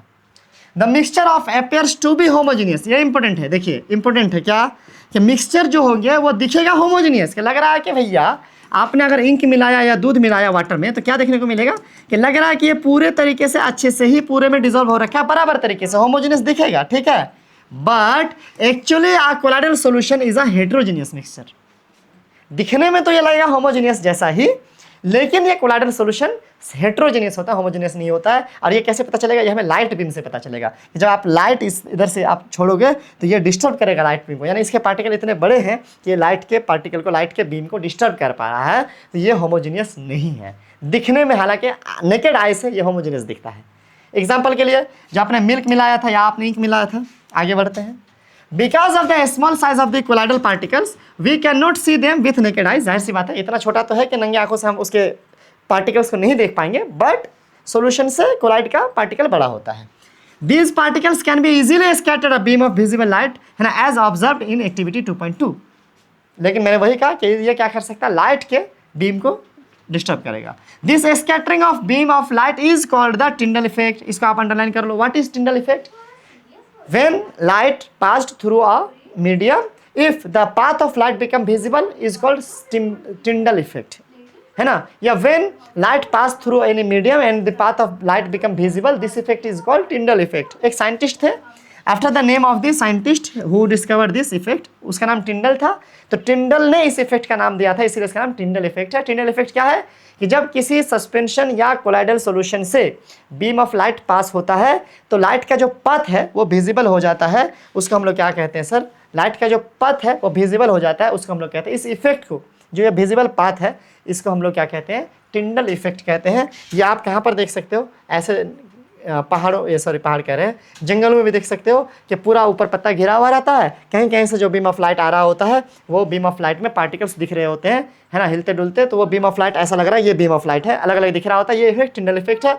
उसके अलावा आप घरों पे रोशनदान वगैरह होता है घर में, खिड़की उड़की के साइड से कभी अगर थोड़ा थोड़ा लाइट आ रहा होता है तो शाम के टाइम पे, तो उस लाइट की बीम को भी हम देख पा रहे होते हैं, वो लाइट का पाथ विजिबल हो जाता है अलग से, उसको भी आप टिंडल इफेक्ट कह सकते हो। यहाँ तक क्लियर है?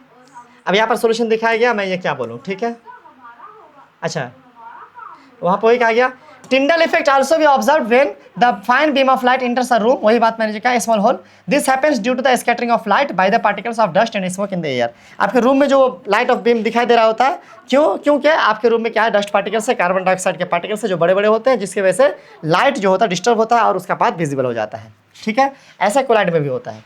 Tyndall effect can be observe when sunlight passes through the, है ना, कैनोपी, कैनोपी कहते हैं जो छत होता है पेड़ पौधे का, क्लास 7th में था ना, है ना, dense forest. In the forest mist contains tiny droplets of water which acts as a, है ना, particles of colloid dispersed in air. अब यहाँ पर क्या कह रहा है कि खास करके अगर हम बात करें जंगलों की, तो जंगलों में जो मिस्ट होते हैं, है ना, जिनके पार्टिकल्स यानी वाटर के पार्टिकल्स फैले हुए होते हैं हवा में, तो वो खास करके डिस्टर्ब कर रहे होते हैं लाइट को, और हम लोग को ये इफेक्ट, टिंडल इफेक्ट देखने को मिलता है।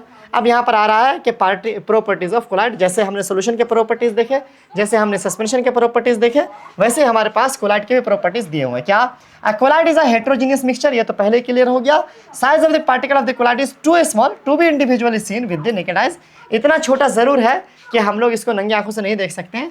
बाद जगह ये मेंशन क्या हो रहता है कि 1 नैनोमीटर से बड़ा और 100 नैनोमीटर से छोटा, यानी बिटवीन 1 नैनोमीटर टू 100 मीटर जो है, नैनोमीटर इसका जो है पार्टिकल का साइज होता है। आप इसको भी चाहें तो एडिट कर सकते हैं, ठीक है।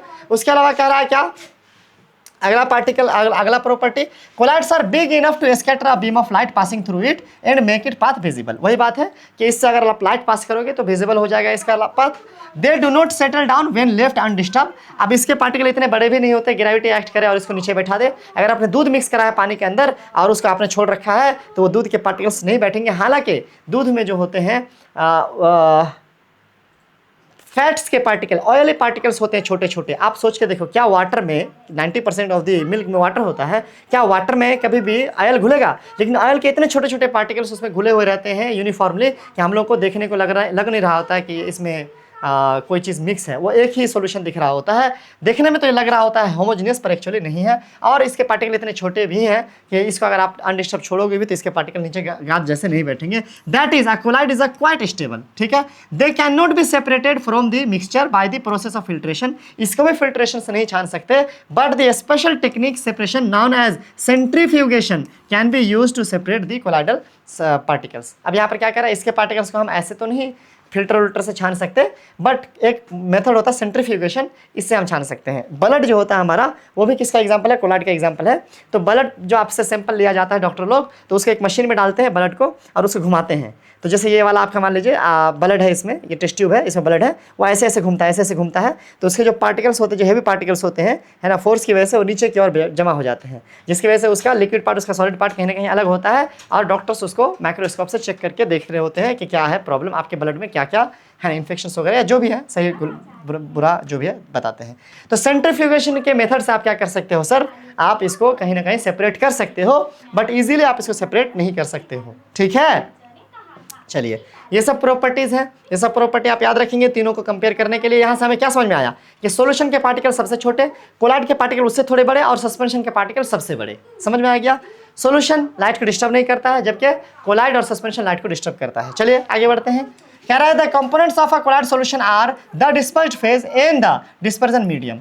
जो कोलाइड में दो चीजें होती हैं, क्या क्या हो गया? कोलाइड में दो चीजें क्या क्या हो गया सर? एक हो गया डिस्पर्स्ड फेज, एक डिस्पर्स्ड फेज और एक डिस्पर्जन मीडियम। एक डिस्पर्स्ड फेज और एक डिस्पर्जन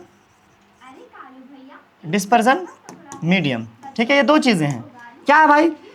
मान लो दूध ही है, तो दूध में वाटर ज्यादा होते हैं, तो वो हो गया आपको डिस्पर्जन मीडियम। ज्यादा से ज्यादा चीजें, जैसे सॉल्यूट और सॉल्वेंट वाली बात थी सॉल्यूशन के अंदर, वैसे ही कोलाइड के अंदर है डिस्पर्जन मीडियम। जैसा सॉल्वेंट था वैसा डिस्पर्जन मीडियम, जैसा सॉल्यूट था वैसा डिस्पर्स्ड फेज। क्लियर? आगे बढ़ते हैं। अच्छा, यहाँ पर वही चीज कहा गया है, the solute like components or the dispersed particles in a colloid form the dispersed phase. Solute जैसा dispersed phase, and the components in which the dispersed phase is suspended is known as dispersing medium, जैसे कि solvent था। Colloids are classified according to the state, solid liquid gas के हिसाब से इसको भी, जैसे सॉल्यूशन का दो टाइप था, होमोजेनियस हेटेरोजेनियस, है ना, वैसे ही आपका होमोजेनियस, उसके अलावा और था क्या, दूसरा क्या नाम था उसका उसके अलावा यहाँ पर आपका सस्पेंशन का टाइप नहीं था, लेकिन कोलाइड का भी टाइप है। देखो, dispersing medium and the disperse phase के हिसाब से इसका है। अब फ्यू कॉमन एग्जांपल्स आपको नीचे गए हैं टेबल में, और ये हमारे डेली लाइफ में होता है और इसका हम लोग को देखना चाहिए। पहले सवाल देखें क्या, पहले ये देख लेते हैं फिर क्वेश्चन देखेंगे। मैं एक चीज़ आपको बहुत अच्छे से बोलना चाहूँगा प्यार से, मेरे भाइयों और उसकी प्यारी बहनों। देखो, डेली लाइफ में आप कोलाइड को जल्दी डिफ्रेंशिएट नहीं कर पाओगे, जल्दी आप नहीं समझ पाओगे कौन सा कोलाइड है कौन सा सॉल्यूशन है, क्योंकि भैया इसके पार्टिकल भी वैसे ही होते हैं। इसीलिए हम लोगों को एग्जाम्पल याद रखना बहुत ज़रूरी है, और ये आप बार बार पढ़ करके दिमाग में बैठाओ, याद करो कि ये सब कोलाइड हैं। ये सब कोलाइड के टाइप्स हैं, aerosol, foam, emulsion, sol, foam, gel, solid sol, ये सब कोलाइड के टाइप हैं। कोलाइड ऐसे ऐसे नाम के होते हैं। अब इस कोलाइड में होता क्या और एग्जांपल्स क्या वो दिए हुए हैं। देखो, एरोसोल जो होता है उसमें हो सकता है कि गैस यानी ज़्यादा हो और उसमें लिक्विड मिला हुआ हो, गैस में लिक्विड मिला हुआ हो, वो एरोसोल कहलाएगा। जैसे फॉग हो गया, आपको जैसे आप ठंडी के मौसम में देखते हो कि एयर जो हमारा गैस है उसमें पानी के पार्टिकल्स हैं फैले हुए, तो वो आपका एरोसोल कहलाएगा। जैसे फॉग हो गया, क्लाउड हो गया, मिस्ट हो गया, ये सब एरोसोल कहलाते हैं। एरोसोल गैस और सॉलिड का भी होता है कि गैस में सॉलिड मिक्स हो, गैस में क्या हो, सॉलिड मिक्स हो। देखो ये इसमें मिक्स है, याद रखना, ये भी एरोसोल कहलाता है। जैसे स्मोक हो गया, स्मोक सॉलिड पार्टिकल्स होते हैं, सॉलिड पार्टिकल मिक्सचर होते हैं गैस में। जाहिर सी बात है, इसीलिए तो वो सिगरेट हार्मफुल होता है, क्योंकि सॉलिड पार्टिकल्स जो होते हैं स्मोक में वो हमारे लंग्स में हार्म करते हैं। ऑटोमोबाइल का जो एग्जॉस्ट होता है, धुआं वहाँ होता है, इसमें भी ऐसा होता है। फॉर्म ये भी एक तरह का कोलाइड है, जिसमें क्या होता है कि गैस लिक्विड में मिला हुआ रहता है। फॉर्म में क्या होता है, गैस लिक्विड में मिलाता है। वो शेविंग क्रीम आपने देखा ना, शेविंग वाले लोग लगाते हैं, उसमें गैस लिक्विड में मिक्स रहता है और वैसा वो बन गया होता है, तो वो क्या कहलाएगा, फॉर्म कहलाएगा। उसका फॉर्म बोलते भी हैं, है ना। इमल्शन एक तरह का कोलाइड है जिसमें लिक्विड में मिक्स होता है, लिक्विड में लिक्विड मिक्स होता है। जैसे कि मिल्क हो गया कि लिक्विड है, उसमें और लिक्विड, जैसे कि मैंने कहा कि फैटी चीज़ें मिक्स होती हैं, वो भी लिक्विड है, तो लिक्विड मिक्स है, वो इमल्शन कहलाएगा। फेस क्रीम वगैरह में होता है। सॉल किसको कहेंगे, लिक्विड में सॉलिड मिक्स है, लिक्विड में क्या है, सॉलिड मिक्स है। जैसे कि मिल्क ऑफ मैग्नीशिया हो गया, बेसिकली ये दवाई होता है एक तरह का। उसके अलावा मड, कीचड़ हो गया, पानी है, उसमें पार्टिकल्स है, डस्ट पार्टिकल्स, मिट्टी के पार्टिकल्स मिले हुए हैं, तो लिक्विड में क्या मिला हुआ है, सॉलिड मिला हुआ है, तो आपका क्या हो गया, सोल कहलाएगा। फॉर्म किसको कहेंगे सर, फॉर्म में सॉलिड में गैस मिला हुआ रहता है। आप फॉर्म में क्या देखते हैं, सॉलिड में, जैसे कि यहाँ पर भी फॉर्म था, सॉलिड में गैस, वैसे जैसे फॉर्म ही हो गया, रबर हो गया, स्पंज हो गया, है ना। यहाँ पर ये भी फॉर्म था, ये भी फॉर्म है। इस फॉर्म में गैस लिक्विड मिला होता है, इसमें सॉलिड में गैस मिला हुआ है। जैसे कि आप स्पंज वगैरह देखते हो, जैसे कि आप सीट वगैरह होता है ना साइकिल वाइकिल का, उसके अंदर का जो होता है उसमें क्या होता है, सॉलिड है, उसमें गैस वैस घुसा हुआ रहता है, हवा घुसा हुआ रहता है, तभी तो दबता है जब आप बैठते हैं। तो कहने का मतलब है कि आपका जो सॉलिड है फॉर्म, उसमें जैसे कि ये एरोसोल दो हो गया, वैसे फॉर्म दो हो गया। जेल की बात करें तो जेल आपका लिक्विड में, सॉलिड में लिक्विड मिला हुआ है, सॉलिड में लिक्विड मिला हुआ किसमें, सॉलिड में। जैसे जेली हो गया, बाल में लगाते जेल, वो सब भी होता है ना। चीज़ बटर वगैरह भी इसी का एग्जांपल है। सॉलिड में अगर सॉलिड मिला हो तो इसका तो बहुत है भैया, सॉलिड मतलब ऐसा सॉलिड सॉल्यूशन कह लो आप इसको, है ना। ऐसा तो हो गया कि सॉल्यूशन नहीं कहो कोलाइड का पार्ट है, कोलाइड का टाइप है। तो कुल मिलाकर के बात यह है कि ये तो बहुत एग्जांपल है हमारे आसपास में। जैसे कि यहाँ पर कलर्ड जेमस्टोन एक एग्जांपल दिया, मिल्की गिलास दिया है। जैसे कलर्ड जेमस्टोन में भाई रिंग विंग में लगाता है ना पत्थर, या फिर आप नेकलेस वगैरह में लगाते हैं ये पत्थर, तो वो पत्थर कलरफुल पत्थर से होता है ना, लाल पीला हरा ब्लू, तो उसमें जो होता है जेमस्टोन होता है, उसको बोलते हैं। तो उसमें सॉलिड में सॉलिड मिला हुआ रहता है। ऐसे जो स्मोक्ड गिलास होता है ना, खिड़की में जो शीशा लगाते हैं कलर वाला, तो उसमें क्या होता है, मिल्की गिलास में सॉलिड मिक्स होता है। ओके, क्वेश्चन देख लेते हैं। पहला क्या कह रहा है कि differentiate between homogeneous and heterogeneous mixture with examples. फिर से वही कहा जा रहा है कहानी भैया, आप कर लेना।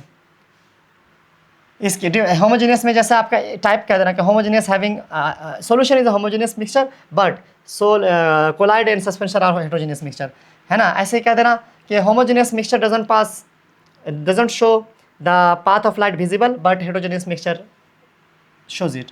How are solution and suspension different, मतलब सॉल्यूशन सस्पेंशन एंड, अच्छा मतलब कोलाइड सॉल्यूशन और सस्पेंशन कैसे एक दूसरे से अलग है, तो सबके अलग अलग पॉइंट बाजाता किताब वालों ने आपको दे दिया है, तो आप अलग अलग पॉइंट को लिख करके ज़रूर एक टेबल बना लो और सबका डिफरेंशिएट लिखो। जैसे इसका पार्टिकल साइज बहुत छोटा होता है, इसका मीडियम होता है, किसी कोलाइड का मीडियम होता है, सस्पेंशन का बड़ा होता है। इस तरीके से आप अलग अलग ज़रूर लिख लिया करो, इससे आपको हेल्प होगा।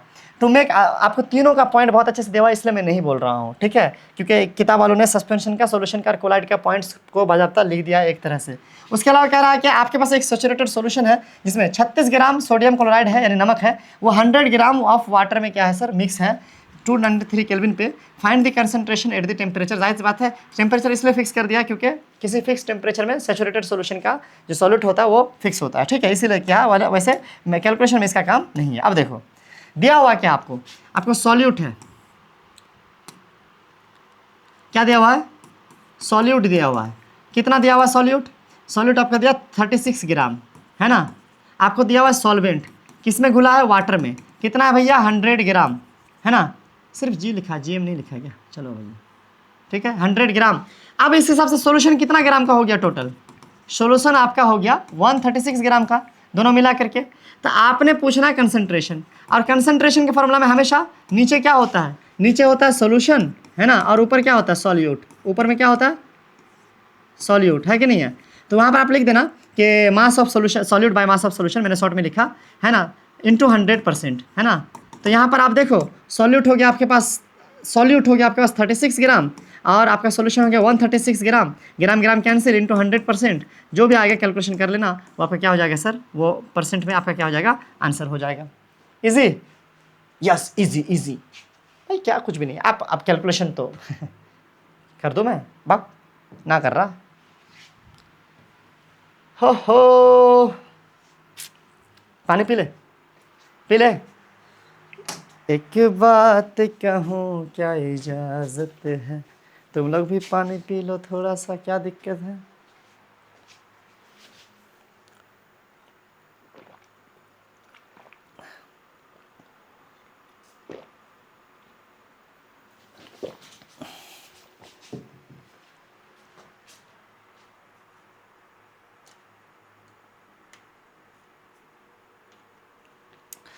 चलो भैया, अगला टॉपिक है हमारे पास क्या? Physical change and chemical change. आप पहले से भी ये टॉपिक फेमिलियर हो। फिर देखो यहाँ पे लिखा हुआ है, in the previous chapter we have learned about a few physical properties of matter. जैसे कि पढ़ा था ना कि particles of matter moving and are moving, ऐसा ऐसा। The properties that can be disobserved by, यहाँ से अंडरलाइन कर लेना। जो प्रॉपर्टी को आप क्या कर सकते हो? कलर से, हार्डनेस से, rigidity, fluidity, density, melting point, boiling point वगैरह से आप अलग कर सकते हो, सेपरेट कर सकते हो। ये सब प्रॉपर्टी को आप फिजिकल प्रॉपर्टी कहते हो। शेप हो गया, साइज हो गया, पोजीशन हो गया, ये सब फिजिकल प्रॉपर्टी है किसी का भी, है ना। ये सब फिजिकल प्रॉपर्टी है ना। The interconversion of state of physical change because this change occurs without a change in the composition and no change in the chemical nature of the substances. जब फिजिकल चेंज होता है तो सिर्फ और सिर्फ जो है साइज चेंज हो गया, शेप चेंज हो गया, कलर चेंज हो गया, है ना, टेम्परेचर इधर उधर, लेकिन जो पार्टिकल है, जिस चीज़ से एक्चुअली वो बना है, वो चीज़ रिमेन सेम रहेगा, वो चीज़ नहीं बदलेगा। इसी वजह से उसका नेचर भी रहेगा, इसी वजह से वो फिजिकल चेंज कहलाता है। जैसे कि आप नमक और पानी मिलाए तो नमक का भी प्रॉपर्टी अभी उसमें है ही, और पानी का भी प्रॉपर्टी है, उससे कोई नई चीज़ नहीं बना है, बस दोनों मिक्स हो गया एक साथ। तो ये फिजिकल चेंज है। ऐसे अगर आप मान लो क्या कि दही बना देते हैं दूध का, तो दूध अलग चीज़ है, दही अलग चीज़ है, बाय नेचर ही अलग है, उनके केमिकल कंपोजिशन भी अलग है। पेपर आपने फाड़ दिया, पेपर का दोनों टुकड़ा छोटा ज़रूर हो गया, लेकिन अभी भी पेपर ही है, नई चीज़ नहीं बना है। आपने जला दिया तो राख बन गया, अब नई चीज़ बन गया है, तो वो केमिकल चेंज है।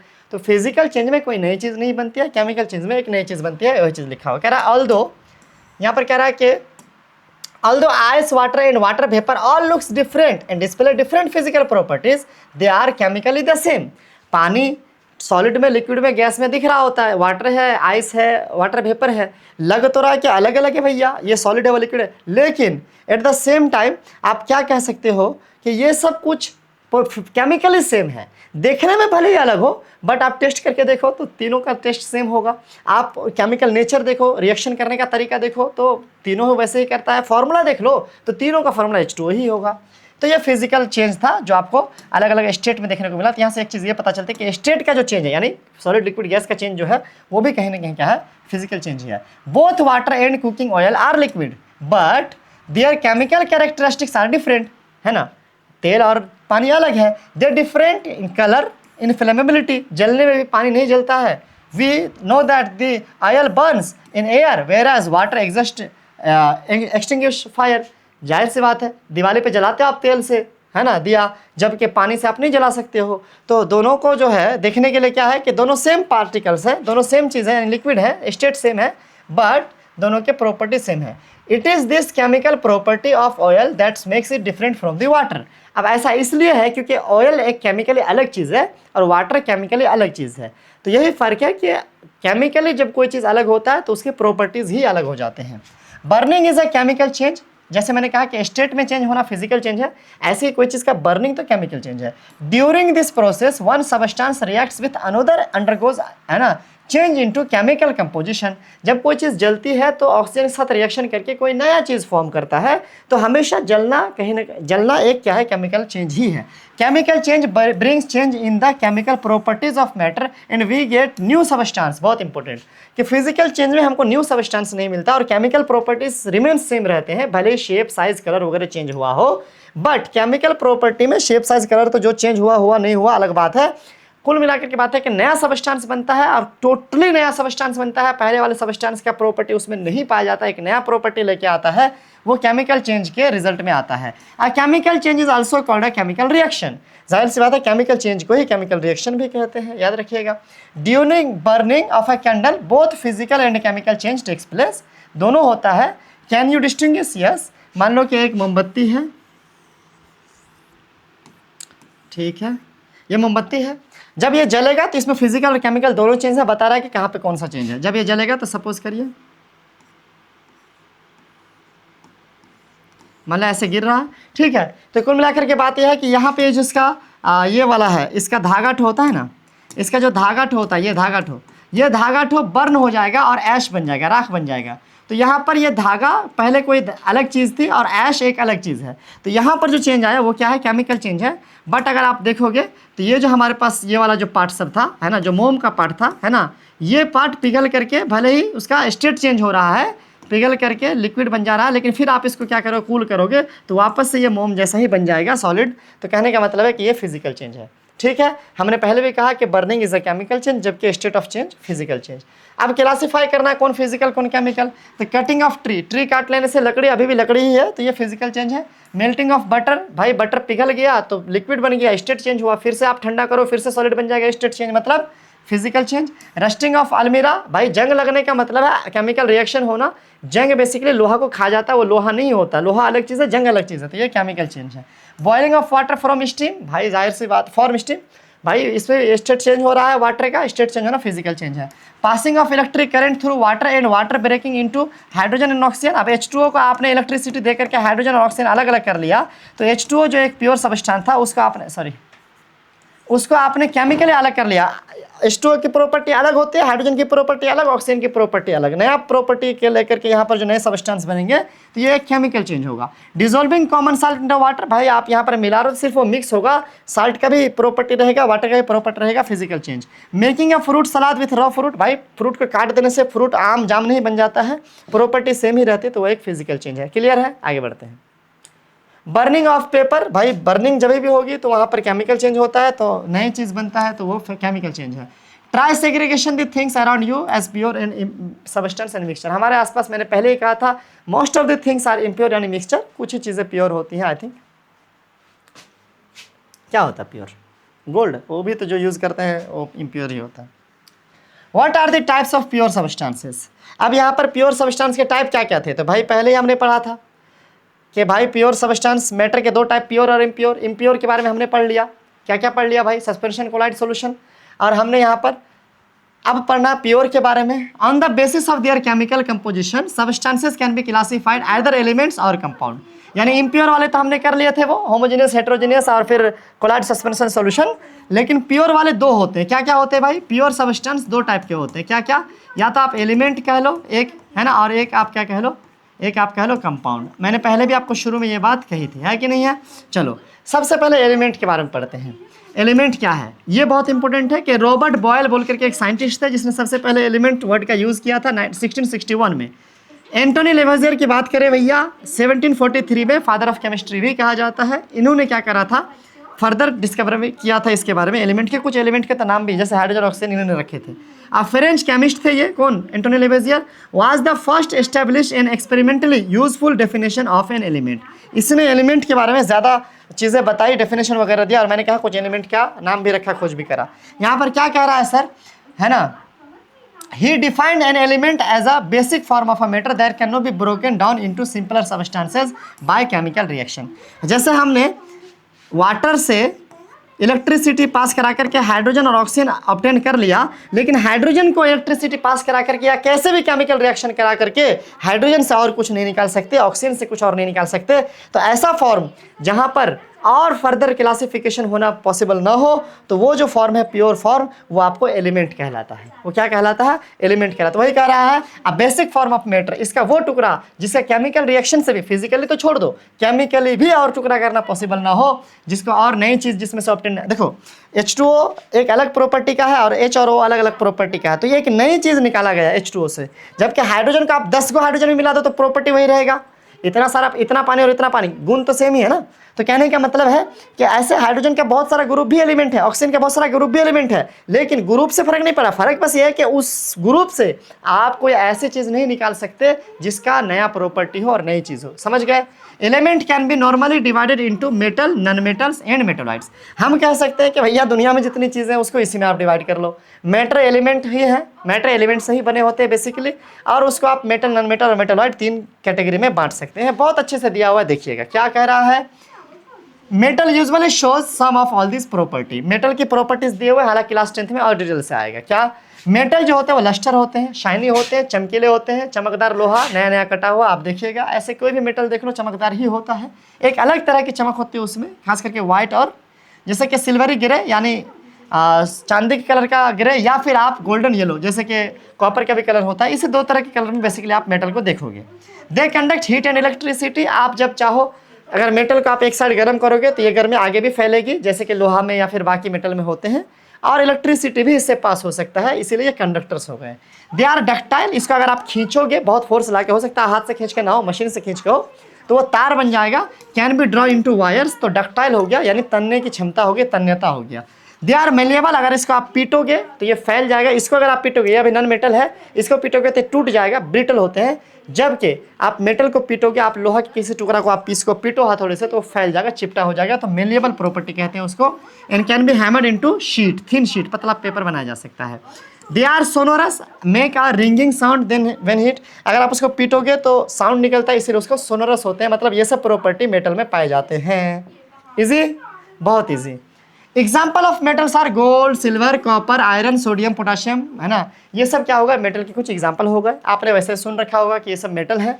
Mercury is the only metal that is liquid at room temperature. Underline कर लीजिएगा कि मरकरी ही सिर्फ वो मेटल है जो रूम टेम्परेचर पे लिक्विड होता है। सिर्फ मरकरी ही वो मेटल है, नॉन मेटल में है, बट मेटल में नॉर्मली देखा जाए तो सिर्फ मरकरी ही है कि जनरल 25 डिग्री 20 डिग्री सेल्सियस पे भी वो क्या हो सकता है? लिक्विड हो सकता है, जिसको हम लोग किसमें यूज़ कर सकते हैं? थर्मोमीटर में। नॉन मेटल के बारे में आप बात की जा रही है कि नॉन मेटल यूजुअल, अच्छा तो बाकी मेटल क्या है? तो बाकी सॉलिड्स हैं। बाकी मेटल सॉलिड है, सिर्फ एक तो मरकरी भैया है जो क्या है? लिक्विड रहते हैं नॉर्मली, अदरवाइज सब सॉलिड है, यानी हार्ड होते हैं मेटल। अब नॉन मेटल का देखो, दे डिस्प्ले वेराइटी ऑफ कलर। इसमें बहुत कलर पाए जाते हैं, जबकि मेटल में खास करके 2 कलर देखने को मिला था। They are poor conductor of heat and electricity. इसमें हीट इलेक्ट्रिसिटी पास नहीं होता है खासा, एक आठो एक्सपेंस भाई वो तो होता ही है, आपको पता ही है ना, एक आठो है ना, नालायक निकलता है केमिस्ट्री में। They are not lustrous and sonorous और मेलिएबल। पीटोगे तो टूट जाएगा, खींचोगे तो भी टूट जाएगा, तो ना ये मेलिएबल होते हैं, ना ये आवाज़ करते हैं उस तरह से ज़्यादा, तो ना ये सोनोरस होते हैं, ना ही ये लस्ट्रस होते हैं, चमकदार भी नहीं होते हैं, डल होते हैं, भद्दा होते हैं। मैंने कहा ना डिटेल आपको क्लास 10th में और इसको पढ़ाया जाएगा। एग्जाम्पल ऑफ नॉन मेटल की बात करें तो जैसे हाइड्रोजन, ऑक्सीजन, आयोडीन, कार्बन, अक्सर गैसेज जो हैं वो इसी में है। अक्सर गैसेस किस में है? सभी गैसेस किस में है? खास करके अक्सर गैसेस नॉन मेटल में ही है, जबकि सॉलिड्स किस में है? मेटल्स में है, एक लिक्विड में था। ठीक है, और थोड़ा कुछ दिया हुआ है। अच्छा, कार्बन, ब्रोमीन वगैरह है, थोड़ा सा और कुछ जानकारी है क्या? ब्रोमीन, क्लोरीन, ETC, ये सब है आपको non metal. Some elements have intermediate properties between those metals and non metal. अब मेटल नॉन मेटल के अलावा कुछ ऐसे भी हैं जिनके पास दोनों की कुछ ना कुछ प्रॉपर्टीज होते हैं, यानी मेटल का भी कुछ प्रॉपर्टी होता है, कुछ नॉन मेटल का भी प्रॉपर्टी होता है, उसको हम लोग कहते हैं मेटलॉइड्स। अच्छा, एलॉयज अलग थे, 2 अलग अलग किस्म के मेटल को मिला दिए तब एलॉयज बने थे, और मेटलॉइड्स को हो गए कि प्योर है ये, इसमें प्रॉपर्टी दोनों की, 2 अलग अलग मेटल या नॉन मेटल की प्रॉपर्टी पाई जाती है। ये 2 अलग अलग मेटल नॉन मेटल का मिक्सचर नहीं है, समझ रहे बात को? एलिमेंट प्योर होता है, मिक्सचर अगर हो गया 2 अलग अलग मेटल नॉन मेटल का तो उसको एलॉय कहते हैं, ऊपर पढ़े थे हम लोग। और यहाँ पर है मेटलॉइड्स। मेटलॉइड वो हो गए, है ना, ग्रुप ऑफ एलिमेंट है जिसके पास मेटल नॉन मेटल दोनों की प्रॉपर्टी पाई जाती है। एग्जाम्पल है आपका बोरॉन, सिलिकॉन, जर्मेनियम वगैरह वगैरह, और भी होते हैं। चलिए आगे देखिए। ये बहुत इंपॉर्टेंट है, चार्ट तो बहुत अच्छा है। क्या, the number of elements known as the present is more than 100, 100 से ज़्यादा, 111, 112, 118 तक देखने को मिलते हैं किताबों में। 92 elements are naturally occurring and rest are man made. 92 को इंसानों ने बना रखा है, सॉरी प्रकृति में हम लोग को खोज करके मिला है, हो सकता है और फ्यूचर में मिले, और कुछ इंसानों ने भी लैब में इसको प्रिपेयर किया है, यानी एलिमेंट्स को। Majority of the elements are solid, क्योंकि मेजोरिटी जो है वो मेटल का है, और मेटल ज़्यादातर सॉलिड होते हैं, ज़्यादातर कैसा भी मेटल सॉलिड ही है, एक आध छोड़ के, तो मेजोरिटी ऑफ जो एलिमेंट्स है वो सॉलिड ही है। कह रहा है 11 elements are gaseous state at room temperature, पूरे 100 से ज़्यादा यानी 111, 112 भी लेंगे हम, तो इसमें सिर्फ 11 को है जो गैस के फॉर्म में है, बाकी सॉलिड और लिक्विड के फॉर्म में है। उसमें से भी लिक्विड में आपको 2 ही तो खास करके मरकरी और ब्रोमीन देखने को मिलता है, या गैलियम और सीजियम देखने को मिलता है। 3-4 ठो ही आपको लिक्विड में देखने को मिलता है, 11 ठो ही आपको गैस में देखने को मिलता है, बाकी सब के सब क्या है, सॉलिड है।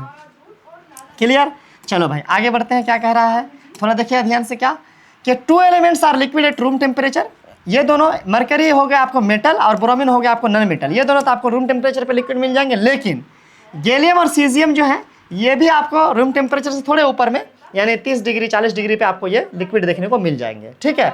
लेकिन नॉर्मली ये दोनों आता है, एक मेटल एक नॉन मेटल, जो कि लिक्विड में पाया जाता है। जनरली ये थोड़ा हिस्सा, हल्का हिस्सा ज़्यादा टेम्परेचर होने पे लिक्विड में चले जाते हैं, गैलियम सीजियम। तो चलो इसको भी जोड़ लेते हो, तो 4 ही हुए लिक्विड में, 11 हुए गैस में, बाकी सब सॉलिड में।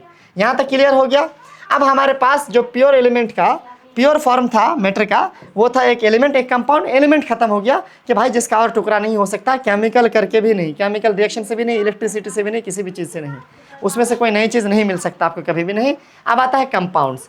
कंपाउंड्स क्या होते हैं? A compound is a substance composed of 2 और मोर एलिमेंट।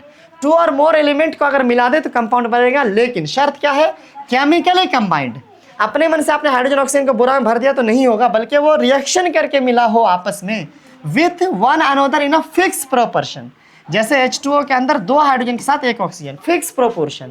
कार्बन डाइऑक्साइड में 1 कार्बन के साथ 2 ऑक्सीजन, फिक्स प्रोपोर्शन। NaCl में 1 सोडियम के साथ 1 क्लोरीन, फिक्स प्रोपोर्शन। ऐसा हो ही नहीं सकता है कि 4 हाइड्रोजन को 2 ऑक्सीजन के साथ मिला, 4 हाइड्रोजन को 5 ऑक्सीजन के साथ मिला दीजिए, है ना, ऐसा पॉसिबल ही नहीं है।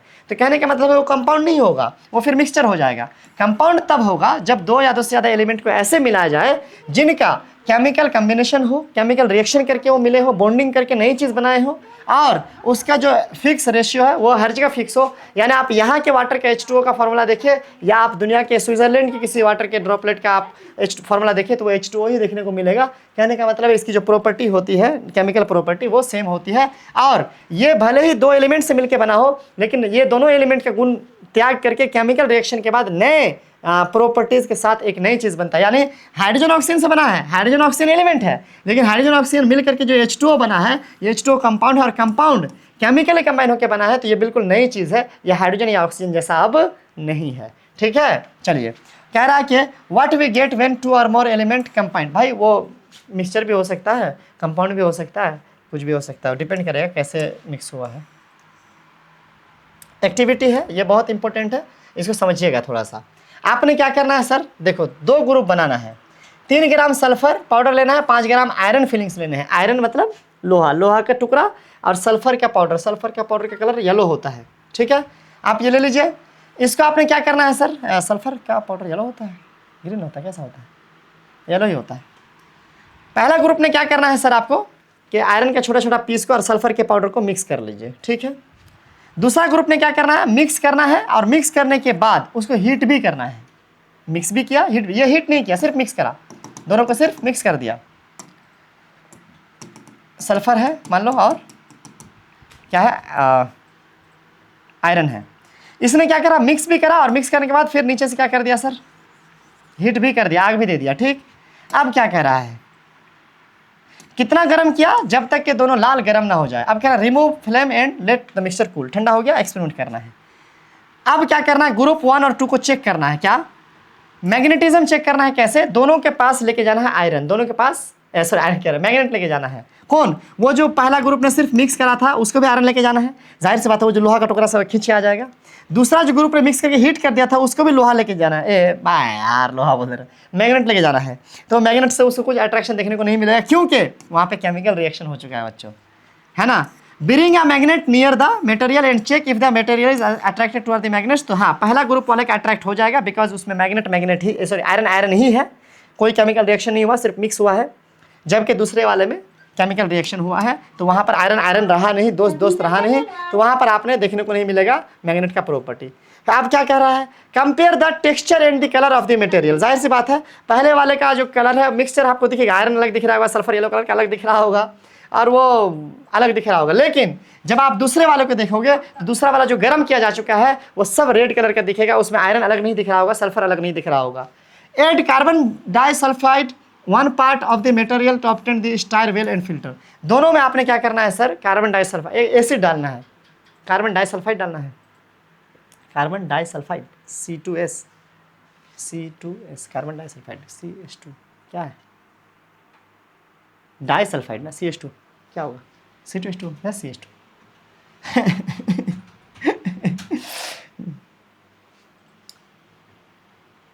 भाई ऐसा कुछ होता होगा क्या? नहीं, मैं ऐसे बीच में ऐसे नहीं छोड़ सकता, मैं कन्फ्यूज़न रख के मैं नहीं छोड़ता। तेरे को समझ गए?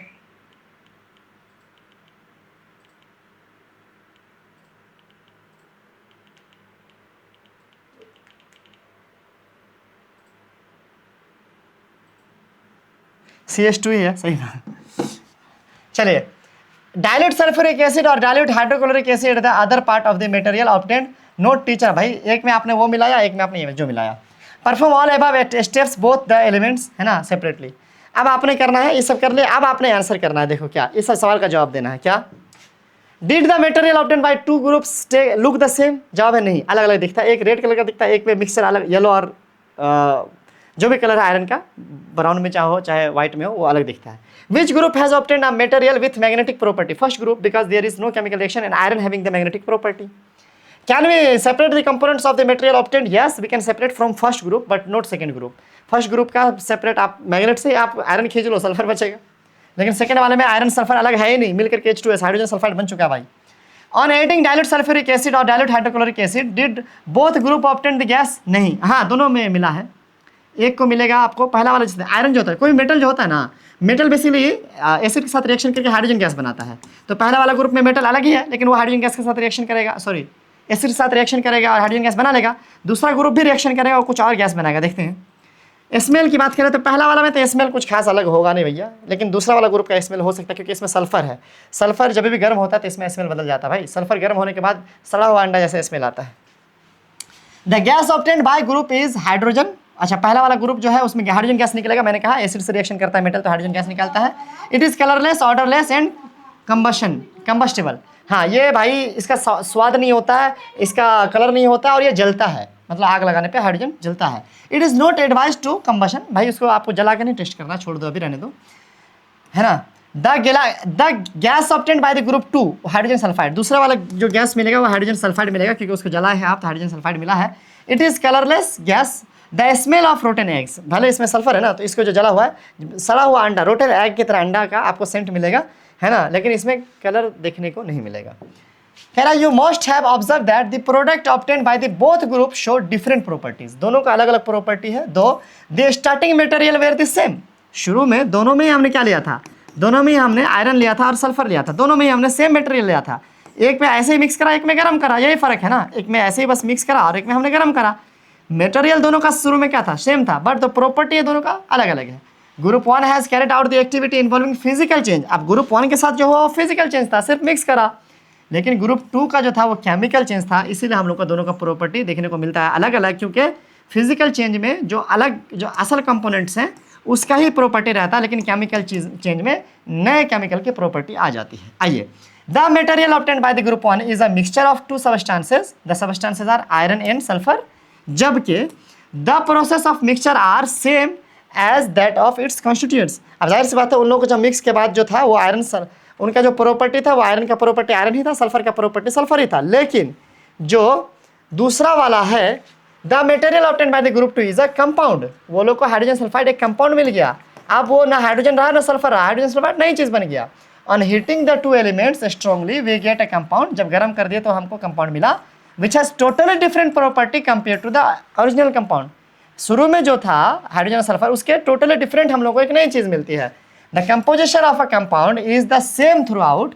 आप अगर इतना सारा हाइड्रोजन सल्फाइड ले लीजिएगा तो किसी भी कोने में देखिएगा तो सबका जो प्रॉपर्टी है H2S का वो सेम ही मिलेगा। तो ये एक प्योर सब्सटेंस है। We can also observe that the texture and the colour of the compounds are the same throughout. और टेक्सचर हाइड्रोजन सल्फाइड का जो कलर था रेड वाला, ये कलर भाई हर जगह सेम रहेगा। पूरी दुनिया के कहीं का भी हाइड्रोजन सल्फाइड कलर रेड ही होगा, वो फॉर्मूला सेम ही होगा। Thus we can summarise the physical and chemical nature of the matter in the following, है ना, ग्राफिकल ऑर्गेनाइजर। अब इसमें हम लोग देखेंगे, लेकिन पहले थोड़ा सा एक ऊपर कुछ छूट गया, इसको देख के आते हैं। देखो यहाँ पर दिखा रहा है कि मिक्सचर और कंपाउंड में क्या फर्क है। मिक्सचर की बात करें तो एलिमेंट्स और compound just mix together to form a mixture and non new compound. नई चीज़ें नहीं बनती है मिक्सचर में, सिर्फ दो चीज़ें मिल गई हैं बस, दोनों का प्रॉपर्टी मौजूद है। A mixture has variable composition. आप चाहे तो कितना भी सॉलिड कितना भी सॉल्वेंट ले लें, अपने हिसाब से अलग अलग किस्म का बना लें। A mixture shows the properties of the constituent substances. जो चीज़ से वो मिलकर बना है उसका दोनों का, दो तीन चार चीज़ जितनी चीज़ मिलकर बना सबका अलग अलग गुण उसमें दिखेगा। जबकि the constituent can be separated Fairlie easily by physical, है ना, मेथड। आप किसी फिजिकल मेथड से ही इधर उधर करके खींच करके, है ना, मैग्नेट से गर्म करके, उठा करके, पटक करके, छान करके, मिला करके, घोल करके, उड़ा करके आप क्या कर सकते हो, अलग कर सकते हो मिक्सचर को। जबकि एलिमेंट के बारे में कह रहा है कि ये, है ना, रिएक्ट करके नया चीज़ बनाता है, तब जा करके कंपाउंड बनता है। एलिमेंट रिएक्ट करके नया बनाता है तब कंपाउंड बनता है। मिक्सचर और कंपाउंड अलग है। The composition of each new substance is always fixed. अब देखो, जितना आपको कंपाउंड बनाने के लिए दो अलग अलग एलिमेंट चाहिए, दोनों का जो आपको रेशियो है वो फिक्स है। अगर आप हाइड्रोजन सल्फाइड बना रहे तो H2S ही होगा। ऐसा हो ही नहीं सकता कि 10 गो हाइड्रोजन और 4 गो ऑक्सीजन को मिला के आप बना दिए, ऐसा हो ही नहीं सकता है, फिक्स है। The new substances has totally different property. एक बार हाइड्रोजन ऑक्सीजन से वाटर बन गया तो वाटर अलग ही चीज़ है, वो हाइड्रोजन ऑक्सीजन का प्रॉपर्टी नहीं रखा, जबकि ये रखता था अपना property. The constituents can be separated only by the chemical और द इलेक्ट्रिकल रिएक्शन। आप उसको अलग करना चाहोगे, उसके जो ये है मतलब पार्टिकल्स है, तो उसको आप ऐसे अलग नहीं कर सकते हो नॉर्मली किसी फिजिकल मेथड से, बल्कि उसके लिए आपने क्या करना पड़ेगा, केमिकल कोई रिएक्शन करवाना पड़ेगा। मैटर के बारे में कह रहा है, हमने शुरू में क्या पढ़ा कि मैटर सॉलिड, लिक्विड या गैस होते हैं। मैंने शुरू में भी कहा कि हमारे आसपास की चीज़ें, मैटर जितना भी है, एलिमेंट को भी आप ऐसे ही बांट सकते हो। उसमें दो किस्म होता है, एक प्योर सब्सटेंस जिसको हम लोग प्योर ही कहते हैं, मिक्सचर को हम लोग क्या कह रहे हैं, इम्प्योर सब्सटेंस कहते हैं। इसमें कंपोजिशन फिक्स होता है, इसमें no fixed composition. Pure substance में एलिमेंट और कंपाउंड आते हैं, इम्प्योर में आपको होमोजीनियस और हेट्रोजीनियस मिक्सचर आते हैं। होमोजीनियस मिक्सचर में आपको सोल्यूशन आता है, क्या आता है, सोल्यूशन आता है, आप चाहो तो यहाँ पे लिख लेना इसको। जबकि हेट्रोजीनियस में आपको क्या क्या आता है, कोलाइड और सस्पेंशन आता है, कोलाइड और सस्पेंशन आता है, आप इसको भी लिख लेना, ठीक है। इसमें यूनिफॉर्म कंपोजिशन होता है कि पूरे ही में अच्छे से एक दूसरे के साथ मिला हुआ है, हालांकि नई चीज़ बना नहीं है। नॉन यूनिफॉर्म कंपोजिशन है, कम बेशी करके कहीं कहीं मिला हुआ है। इसको आप, है ना, इसको आप सिंपलर सब्सटेंस से ब्रेक डाउन नहीं कर सकते एलिमेंट्स को। एलिमेंट भैया सबसे ही लास्ट स्टेज है, इससे कोई नई चीज़ नहीं निकल सकती है अब और टुकड़ा करके, जैसे कॉपर, ऑक्सीजन, आयरन, हाइड्रोजन वगैरह वगैरह। जबकि कंपाउंड की बात कर रहा है कि फिक्स्ड कंपोजिशन होता है, केमिकल रिएक्शन करके बनता है, एलिमेंट से ही बनता है ये केमिकल रिएक्शन के बाद, है ना। रेशियो वगैरह फिक्स होता है, जैसे कि वाटर हो गया, मीथेन, शुगर वगैरह हो गया, साल्ट वगैरह हो गया, है ना। सोल्यूशन की बात करें तो शुगर वाटर का सोल्यूशन, साल्ट वाटर का सोल्यूशन, सल्फर कार्बन का सोल्यूशन, है ना, वाटर अल्कोहल का सोल्यूशन, ये सब सोल्यूशन है। जो सोल्यूशन होता है ना, वो होमोजीनियस होता है, फॉर एग्जांपल यूनिफॉर्म होता है। अब जो हेट्रोजीनियस की बात करें तो आपने बालू और नमक मिला लिया, है ना, चीनी नमक मिला लिया, वाटर ऑयल मिला लिया, तो ये सब हेट्रोजीनियस मिक्सचर है। इस तरीके से आपका ये फ़र्क आप पूरा समराइज़ कर सकते हो। आपका टॉपिक यहाँ ख़त्म होता है। आई होप कि आपको चीज़ें अच्छे से समझ में आए होंगी। ये दो चार चीज़ें थी जिसको मैंने बार बार अच्छे से डिस्कस करके आपको बताने की कोशिश किया। आई होप कि आपको समझ में आया होगा। आपने क्या करना है, कमेंट करना है कैसा लगा वीडियो, क्या समझ में आया नहीं आया, है ना। ये जो आपका एक्सरसाइज है, इसका सोल्यूशन तो NCERT का वैसे ही मिल जाता है। आप चाहे तो कहीं पर भी इंटरनेट पर सर्च करके ले सकते हैं। लेकिन अगर आप चाहते हैं कि मैं लाइन बाय लाइन एक्सप्लेन करके सॉल्व करूँ इसको और समझाऊँ, तो आप कमेंट करो, मैं कर दूंगा, कोई बड़ी बात नहीं है, ठीक है। Thank you so much. आप चाहो तो लाइक कर सकते वीडियो को, कर ही दो एक बार, सब्सक्राइब कर लो भैया, ठीक है। चलो इतनी सी बात थी, मिलते हैं। Thank you so much, have a great day.